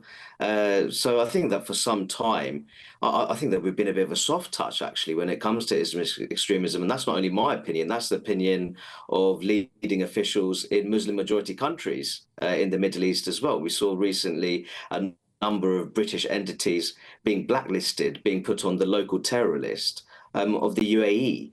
So I think it's quite something when you have people in the Middle East being concerned over the level of Islamist extremism in the UK. But I have to say, I'll make this point, I do find it quite amusing when American commentators decide to intervene on matters of British social cohesion. In my view, the United States is a relatively youthful experiment, struggling to get to grips with the legacy of slavery and very recent forms of racial segregation as well. I think the idea that the US is some kind of cohesive melting pot, I think the idea is for the birds. Yeah, no, I would tend to agree with you there, actually. You said that, we've been a bit of a soft touch. Why is that? Why have we been a soft touch? Because I think many people will probably agree. I think the vast majority of Brits would agree with you that, this has been a problem that's sort of bubbling underneath the surface. But it's only in the last, I would say, maybe the last few years where we've really started to have more conversations about this. So why is it we've been a soft touch on this issue? Well, I think that there's one place in the world that really looks at matters of discrimination and prejudice. I think it's actually the UK. I think that when it comes to its credentials on matters of anti-racism, protections and freedoms for religious minorities, I think the UK ranks very highly on the international level. But I think in some ways that's been by certain elements of the British Muslim population. I have to say, I think a real problem here is our model of multiculturalism, which tends to provide more vocal, assertive, and I'd even say intimidating elements of minorities a place on the table. And I think that's a real problem because that provides the impression that these so-called community leaders, these community representatives, that they reflect the true sentiments within those communities. And I think that's a real problem for itself, because then the wider population looks at that, they think, well, I think that we have a very serious problem here if they feel that the entire community feels that way. And I've often made the point that there are problems within British Muslim communities, but we also have to understand that there's an ideological diversity there. There is a diversity of opinion within British Muslim communities as well. And that's lost because of our model of multiculturalism that we have. Yeah, I certainly agree, and I think when we look at the sort of the way we tackle this issue now, because we've just got our first Pakistani Muslim Home Secretary, right? And not that I think anyone's background really matters. I want to see what they do in the job. She's seen as a little bit of a right-winger when it comes to at least her views on social issues. Do you think that because she's from this ethnic background,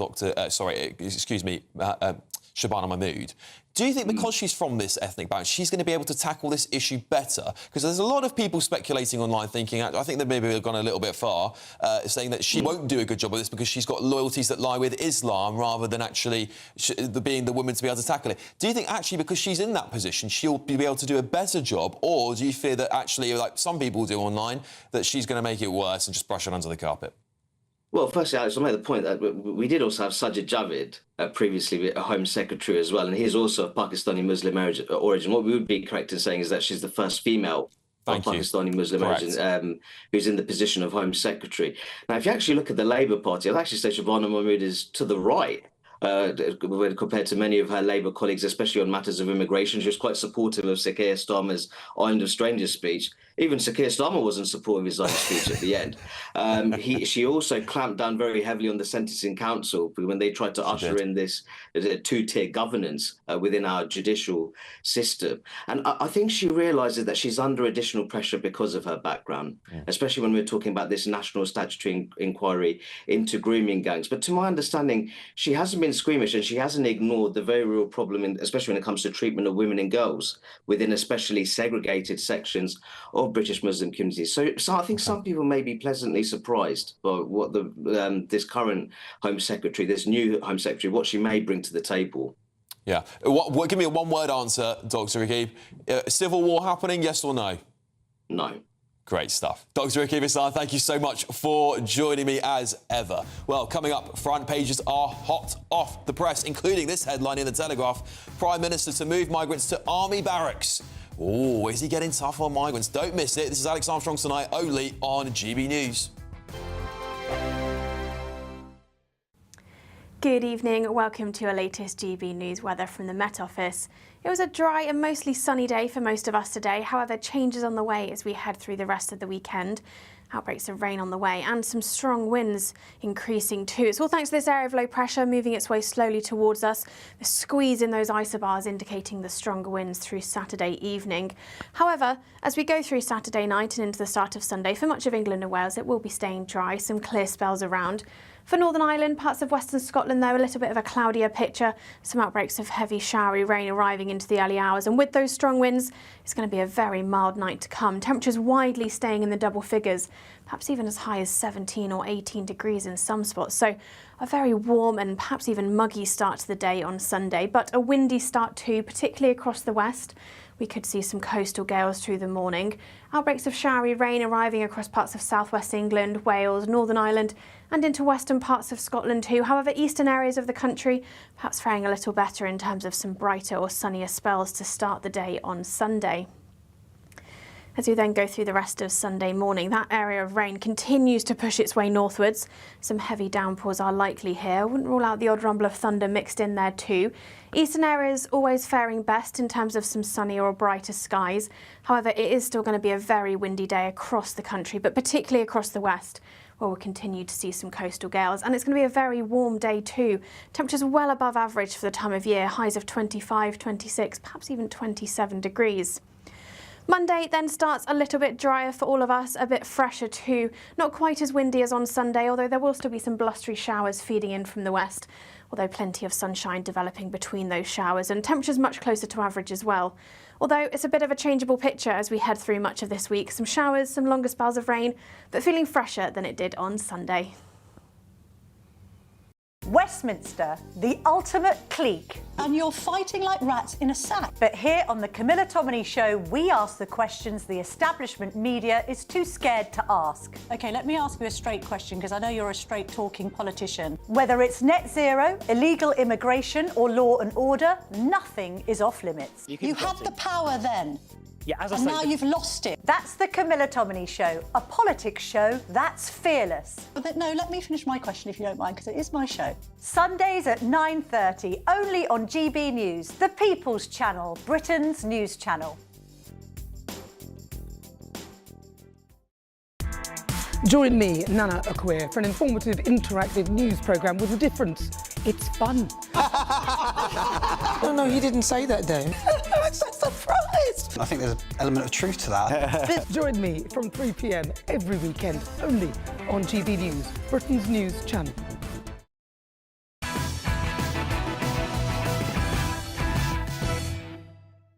welcome back to the show. Let's take a look at tomorrow's front pages, shall we? Let's kick it off with The Independent. The Independent has said this: Starmer overhauls Home Office to challenge Farage, a name we just cannot keep out of the headlines this week. Nigel Farage. You'll see a lot more of that, I think. The Daily Express, HMRC hotline fails to answer 4 million calls. And of course, you can see there, Nigel Farage again. Britain needs Rufus the Bear. I don't know what that is, but we'll maybe we might find out. Observer, Home Truth. And we've got an Angela Rayner here. Angela Rayner had Pure Class, Our Class. That's very interesting. Another bit of puff piece there. Moving on to the Sunday Telegraph. PM to move migrants to army barracks. Now, I think this is the one we're going to really want to dig into because, again, it's this moving to the right of their immigration policies. Also a topic down the bottom, Paul pointed out. 1 in 5 people is anti-Semitic. Studies found. That'll be interesting. We'll dig into that. The Daily Mail. Of course, we've already touched on the Mail. Boris and Farage must unite to defeat Labour. I don't think that's a headline Nigel Farage is going to be wanting to read tomorrow morning. I wonder if he'll be having some words with his recently defected Nadine Dorries. Moving on, The Sun. Enders, Axe TV, Jamie. I don't know much about EastEnders, unfortunately, so maybe someone else in the panel can help me with that one. The Mirror, Enders, Jamie, Axed. Again, I know nothing about this. Sorry, guys. Bosses tell soaps, time's up on Albert Square. All right, well, there we go. Not quite headline news, is it? But there we go. The Star, anthem and flags in the classroom. There's a look at Lee there. You can see me waving the flag. Kids will wave Union flag and sing God Save the King in every class under a reform government. What do you make of that? Let me know on gbnews.com/your say. The Sunday Times, ministers target rights. Reform to head off Farage. PM faces early test of ECHR as new cabinet members push for action to curb migration. Yeah, is the reality setting in? Is it now the case that the government are so pushed into a corner by Nigel Farage's party that they're going to just have to do things they really ideologically don't want to do, like maybe even leave the ECHR? Who knows? Well, to help us run through those first front pages, we now welcome former editor of the Sunday Express, David Wooding. David, fantastic to have you, my friend. Thank you for joining me. No, it's a pleasure. It's a pleasure. I think we should. I mean, we can't really escape reform on these front pages, can we? They are everywhere in some way or another. Maybe we'll start with the Express, shall we? Because we've got a little bit of reform there, but there's something a bit different. HMRC hotline fails to answer 4 million calls. 47 billion of taxes unpaid. This is a black hole filler, and the government are falling behind because they can't pick up the phone. If any of you or your readers or your listeners have ever tried to ring HMRC for a bit of help on the tax returns or anything else of that nature, you'll know straight away that you're one of those 4 million. I mean, I've tried it. I mean, you just need if you're looking for a reference number or a little bit of advice, you just can't get it. I mean, we're not all able to afford to go to lawyers like Angela Rayner, no matter what the advice you're given is. But yeah, I reckon this has got something else to do with working from home. If all these civil servants are working from home, I suppose they're all being diverted to their home phones. And if they're on the home phone making a call to another member of staff or their superior or taking some directions, they're not going to be able to answer calls from members of the public because they've only got one line at home. That's a very good point, David. That has something to do with it. That's a very good point. All right, well, let's move on to the Sunday Telegraph, because this one caught your eye, didn't it? HMRC hotline failed. Sorry, we've just done that one. That's the Express. Let's move on to the Telegraph, because PM to move migrants to army barracks, David. Of course, Reform Conference just finished today. Is the pressure on Keir Starmer now to do something? Oh, definitely. I mean, it is the number one. He has said to his staff, I was told last week, that it is his mission to stop the boats. Now, we've heard stop the boats from the previous government, but I don't think for a moment that Keir Starmer underestimates the importance of stopping the illegal migration, particularly those coming in on small boats across the Channel. And he has been ringing staff, talking to them regularly and saying this is the number one priority. And we've seen that this week with the clear out in the last few hours of the Home Office, with not only Yvette Cooper going, but 2 other members of her ministerial team being replaced by a more hardline Shaboon Mahmood. And so really he is taking this seriously. And this story here, and there's another one in the Sunday Times, which we may come to in a moment, this shows that he's prepared to have these military bases turned into migrant camps. Of course, this will stop migrant hotels, or at the very least reduce the number of people being kept in hotels. Yeah, well, let me bring in my panel, Dave, because I think we want to land on that Sunday Times paper particularly. So maybe let's pass that over to my panel, because, of course, you were saying, you know, it's quite a big change here, isn't it? It's ministers target rights reform to head off Farage. PM faces early test on ECHR. Is the cabinet, this new slightly less left-wing cabinet, you might say? I mean, I think a lot of people would agree with me on that one, but potentially a little bit less left-wing, maybe a touch. No more Rayner in there. Is he going to have to be forced now to, you know, give up some of his ideology and leave things like the ECHR?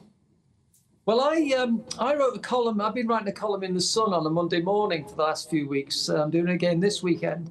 And last Monday I wrote that it looks like Keir Starmer is going to have to decide whose side he's on, whether he's on the side of his human rights lawyer chums who are taking in £60 million a year in legal aid to help these migrants to claim asylum, or whether he's on the side of the right-thinking and very worried members of the public who want something done. And I sort of hinted that I think that sooner or later he may have to cross that line and do something about the European Convention on Human Rights, because he's a man who's always said he abides by the law. The rule of law is very important to him, because he was a lawyer, director of public prosecutions, and that he would balk at doing that. Well, it seems since in the last few days that he has moved in that direction by this piece that. As this piece in the Sunday Times says, that he's told Shaboon Mahmood is going to take some action which may make some members of the Labour Party feel queasy. And the other line in there is that he wants to start by thinking the unthinkable and then work backwards from there. So it is quite a change of stance. Well, let's bring in Paul here. Paul, what do you make of this story? Well, I think it shows absolutely, and I'm sure Dave agrees, this determination now to sort this out. If you stop the boats, you kill reform. And that's the mission now. And I think, you know, it's on page 17 of the Labour manifesto is the commitment to close the hotels. So that's another piece of the jigsaw that's going to be fulfilled. But I'm also very intrigued what you think about Shaboon Mahmood, you know, somebody pretty hard line on immigration, and also Mike Tapp, a former intelligence corps officer who served in Iraq and in Afghanistan, moving into the Home Office, and he's, of course, the MP for Dover, so he's very alive to these issues. You know, this strikes me, and do you agree, that there's a new hard line there in the heart of government? Yeah, I think Ms Mahmood's a very impressive minister. I think she knows what's required, and she's not afraid to say it either. And I suspect we may see a change in stance here. Perhaps this it looks very much the optics of what's happened in the last couple of days since Angela Rayner resigned looked like he's been forced into a quick reshuffle. But it's clear he had a ground plan already drawn up, because it's happened so quickly. And I think he'd already decided that he was going to shift out the Home Office, because, to be fair, nothing's been done in the past year. We're now into what he calls phase 2, and he's put in a harder team. So, yeah, he is going to try and get to grips with this. And I know a lot of listeners, readers and viewers will all be thinking, oh, yeah, we've heard it all before. But, you know, he knows he's got to do it. I want to bring in Peter briefly, if we can keep your comments brief, both of you, if that's all right, because I would love to get Linda in a quick comment too. David, in the Telegraph, they talk about army barracks. In the Observer, they're much more fluffy, of course, and they call them Nightingale Asylum hotels.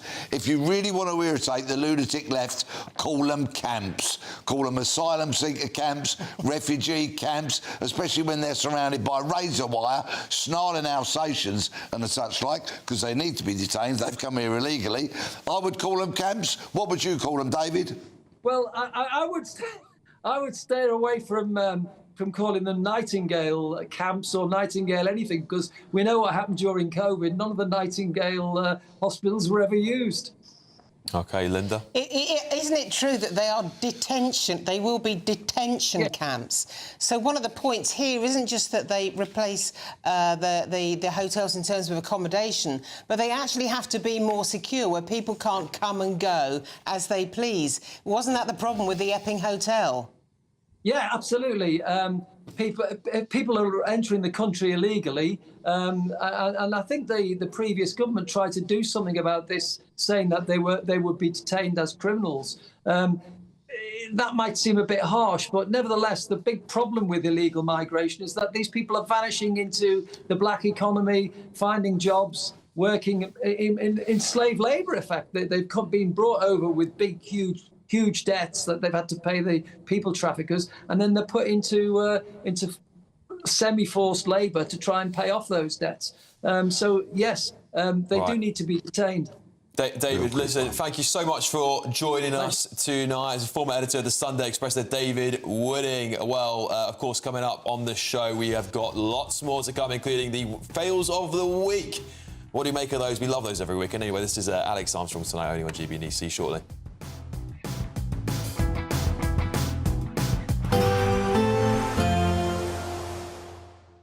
I forecast a perfect holiday in the sun. Weather looking good then? For sure, and no worries about our travel insurance. All Clear Travel Insurance sponsors GBNews Travel Destinations Forecast. Hello. We may see a few showers over the Balearics during the course of Sunday. Meanwhile, it's looking fine in Italy. Lots of sunshine for Greece and most of Turkey too. Just a few showers inland. Most of the beaches staying dry and sunny. There will be a few showers, as I said, heading south across Mallorca, perhaps affecting Ibiza as well, and northern parts of Tunisia seeing a little bit of rain. And there's a weak weather front which may bring thick cloud and the odd spot of rain to the Algarve on Sunday. That clears away though by Monday. All Clear Travel Insurance sponsors GBNews Travel Destinations Forecast. Britain was once the envy of the world. But look around. A nation that no longer knows what it is or where it's going. A country that's broken. How do we fix Britain? How do we bring it back? Friday night with Matt Goodwin at 8 p.m, only on GB News. Good afternoon, Britain. Weekdays from midday. There's estimated to be 1.5 million people in Britain on these jabs. So, therefore, if everybody in the UK turns out to be skinny, what is that going to do for those who decide they don't want to take this jab? Well, I think people start looking for somebody else to blame or for somebody else to attack. People have always attacked me for being a big man and for being fat. But now I'm losing weight and I've gone the other way around. I've lost 7.5 stone. It seems to be people are now attacking me for taking the easy way out. I mean, there truly is no winning. I mean, we should be appreciating that we've got a drug that seems to be dealing with a serious issue and helping a lot of people to improve their lives. And ultimately, it's going to reduce the cost on the NHS of what it's going to cost, you know, so we should be looking at the positives here rather than the negatives, because a lot of people seem to be attacking people for taking the drug. Ozempic and Mounjaro have been a lifesaver for a lot of people, so I'm in full support of anybody that needs it to take it and, you know, lose some weight and better their life. Why not? But I think what this academic is suggesting is that some people who choose not to take these drugs, and of course lots of people don't want to be pumping chemicals into their body for whatever reason, even if there are no sort of terrible side effects, people who choose not to take the drug will have more of a sort of stigma. They'll be judged more and they'll feel pressure to take a drug just because of the social norms, if you like. I can get where you're coming from. I mean, look, nobody should be judged in the first instance. It shouldn't be an issue to start with. You know, to try and get people to stop judging people in general is something that's going to be, you know, unachievable. But ultimately, nobody should be, you know, attacked or told off for trying to lose weight the natural way. If anything, fair play to them. You know, they're trying to do it themselves without the need and assist of something like Mounjaro or Ozempic. GB News, the People's Channel. At GB News, we love to hear from you, our loyal community. So drop us a line at gbnews.com/yoursay. There you can talk to each other and also to the presenters live on air. gbnews.com/yoursay, because GB News is your channel, Britain's news channel. Join me, Nana Akweer, for an informative, interactive news programme with a difference. It's fun. No, you didn't say that, Dave. I'm so surprised. I think there's an element of truth to that. Join me from 3 p.m. every weekend, only on GB News, Britain's news channel.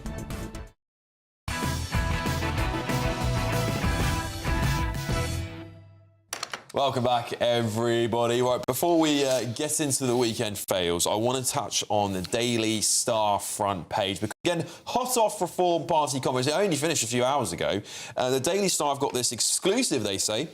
Reform MP Lee Anderson's schools plan, anthem and flags in the classroom. Kids will wave a union flag and sing God Save the King in every class morning under a Reform government. That's the claim of MP Lee Anderson, who reckons youngsters need to be taught what it means to be British. This is their story, Peter. What do you make of that? I'd love to see a union flag in each and every classroom. I think that's a great idea. Yeah. Why not? Let's have some pride in our nation. Yeah. As for the national anthem, singing it every day, well, I actually think there's an argument that perhaps we could do with a new national anthem because there's less people that feel they have that loyalty to the monarchy. Like Andrea's new song, Insomnia.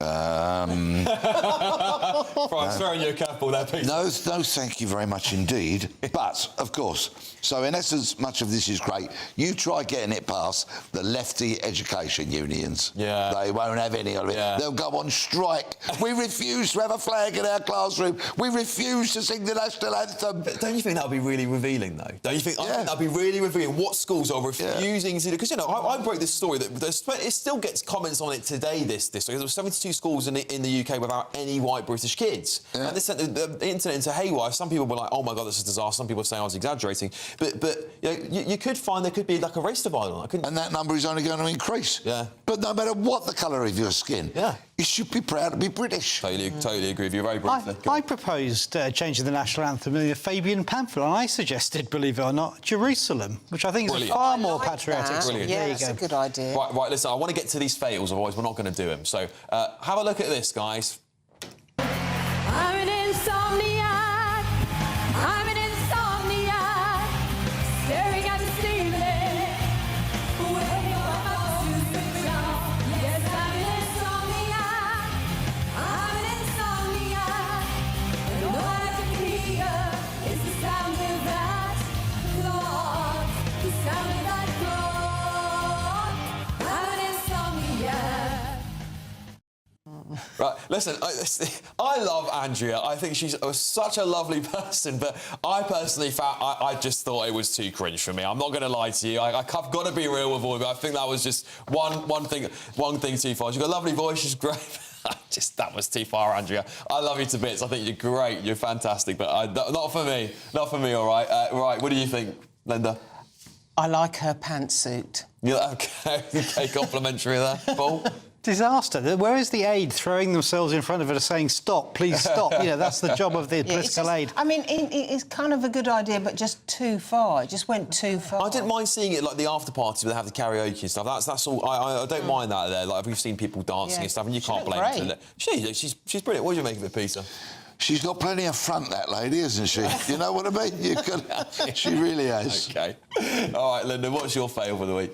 This is David Lammy. I mean, we lost Lucy Powell, my large tranche of fails, but we have gained David Lammy in his loose grasp of history. Let's take a look. Churchill replaced Chamberlain just days before the Second World War. Actually, 8 months in. But who's counting? It's only the Second World War. Days, months. Who was the successor to Henry VIII? Henry VII, apparently. That's right. There we go, yeah. And he went to Harvard. Harvard Law School, yeah. Good point. And all those elusive police officers, Paul?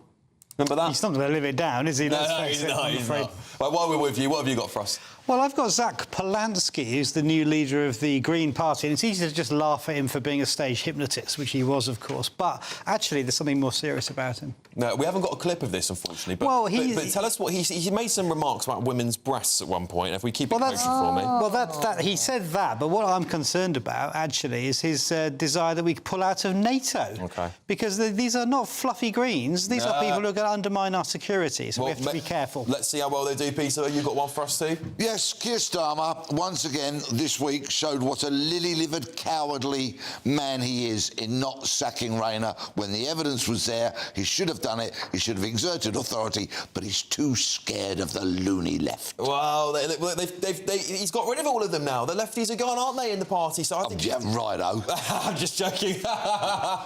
In our dreams, in our dreams. Look, loads more coming up on the show, of course.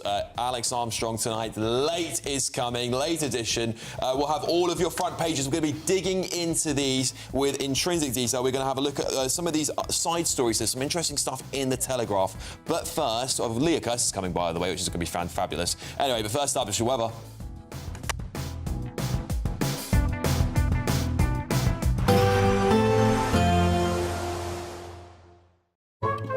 Today's outlook: cool, calm and completely horizontal. Boxed Aircon sponsors the weather on GB News. Good evening, welcome to your latest GB News weather from the Met Office. It was a dry and mostly sunny day for most of us today. However, changes on the way as we head through the rest of the weekend. Outbreaks of rain on the way and some strong winds increasing too. It's all thanks to this area of low pressure moving its way slowly towards us. The squeeze in those isobars indicating the stronger winds through Saturday evening. However, as we go through Saturday night and into the start of Sunday, for much of England and Wales, it will be staying dry, some clear spells around. For Northern Ireland, parts of Western Scotland, though, a little bit of a cloudier picture. Some outbreaks of heavy showery rain arriving into the early hours. And with those strong winds, it's going to be a very mild night to come. Temperatures widely staying in the double figures, perhaps even as high as 17 or 18 degrees in some spots. So a very warm and perhaps even muggy start to the day on Sunday, but a windy start too, particularly across the west. We could see some coastal gales through the morning. Outbreaks of showery rain arriving across parts of southwest England, Wales, Northern Ireland and into western parts of Scotland too. However, eastern areas of the country perhaps faring a little better in terms of some brighter or sunnier spells to start the day on Sunday. As we then go through the rest of Sunday morning, that area of rain continues to push its way northwards. Some heavy downpours are likely here. I wouldn't rule out the odd rumble of thunder mixed in there too. Eastern areas always faring best in terms of some sunnier or brighter skies. However, it is still going to be a very windy day across the country, but particularly across the west, where we'll continue to see some coastal gales. And it's going to be a very warm day too. Temperatures well above average for the time of year, highs of 25, 26, perhaps even 27 degrees. Monday then starts a little bit drier for all of us, a bit fresher too. Not quite as windy as on Sunday, although there will still be some blustery showers feeding in from the west, although plenty of sunshine developing between those showers and temperatures much closer to average as well. Although it's a bit of a changeable picture as we head through much of this week. Some showers, some longer spells of rain, but feeling fresher than it did on Sunday. Today's outlook: cool, calm and completely horizontal. Boxed Aircon sponsors the weather on GB News. You could bank an incredible £30,000 in tax-free cash to spend however you like. And if that wasn't enough, you'll also get to drive away in this brand new motorhome. This brand new 2025 Benamar Primero could be yours. It comes with all the mod cons you'd expect from a vehicle worth over £74,000 and comfortably sleeps 4 people. This prize package is worth over £104,000. For another chance to win, text WIN to 63225. One entry costs £2.50 plus one standard network rate message, or text bonus to 63225. 5 entries cost £5 plus one standard network rate message. Go to gbnews.com/win. Entries start at £2.50. Call 0903 686 3232. Calls cost £2.50 plus your network access charge. Or post your name and number to GB16 PO Box 8690 Derby DE1 9TT. UK only. Entrance must be 18 or over. Lines close at 4 p.m. on the 31st of October. Please check the closing time if listening or watching on demand. Mornings don't have to be tiresome, especially if you have the right company. Wake up to news as it happens, opinion and debate, and of course, a little bit of entertainment too. Because when the kettle's on, we're on. That's Breakfast on GB News, a show worth waking up for. Every morning from 6 a.m. Only on the People's Channel, Britain's news channel. We'll spread the news, you spread the word. At GB News, we love to hear from you, our loyal community. So drop us a line at gbnews.com/your say. There, you can talk to each other and also to the presenters live on air. gbnews.com/your say, because GB News is your channel, Britain's news channel.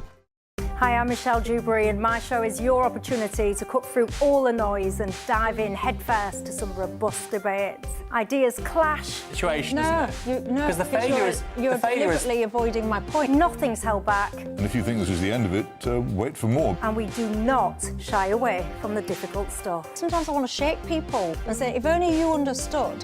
So join me on Jubes and Co weeknights at 6 p.m. only on GB News, Britain's news channel. Join me, Nana Akwe, for an informative, interactive news programme with a difference. It's fun. No, he didn't say that, though. I'm so surprised. I think there's an element of truth to that. Join me from 3 p.m. every weekend, only on GB News, Britain's news channel.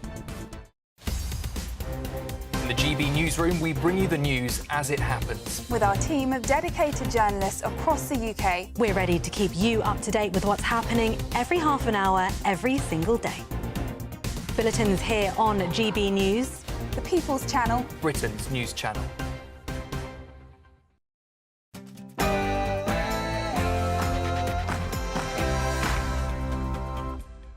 It's 11 o'clock. I'm Alex Armstrong, and this is Alex Armstrong Tonight Late Edition.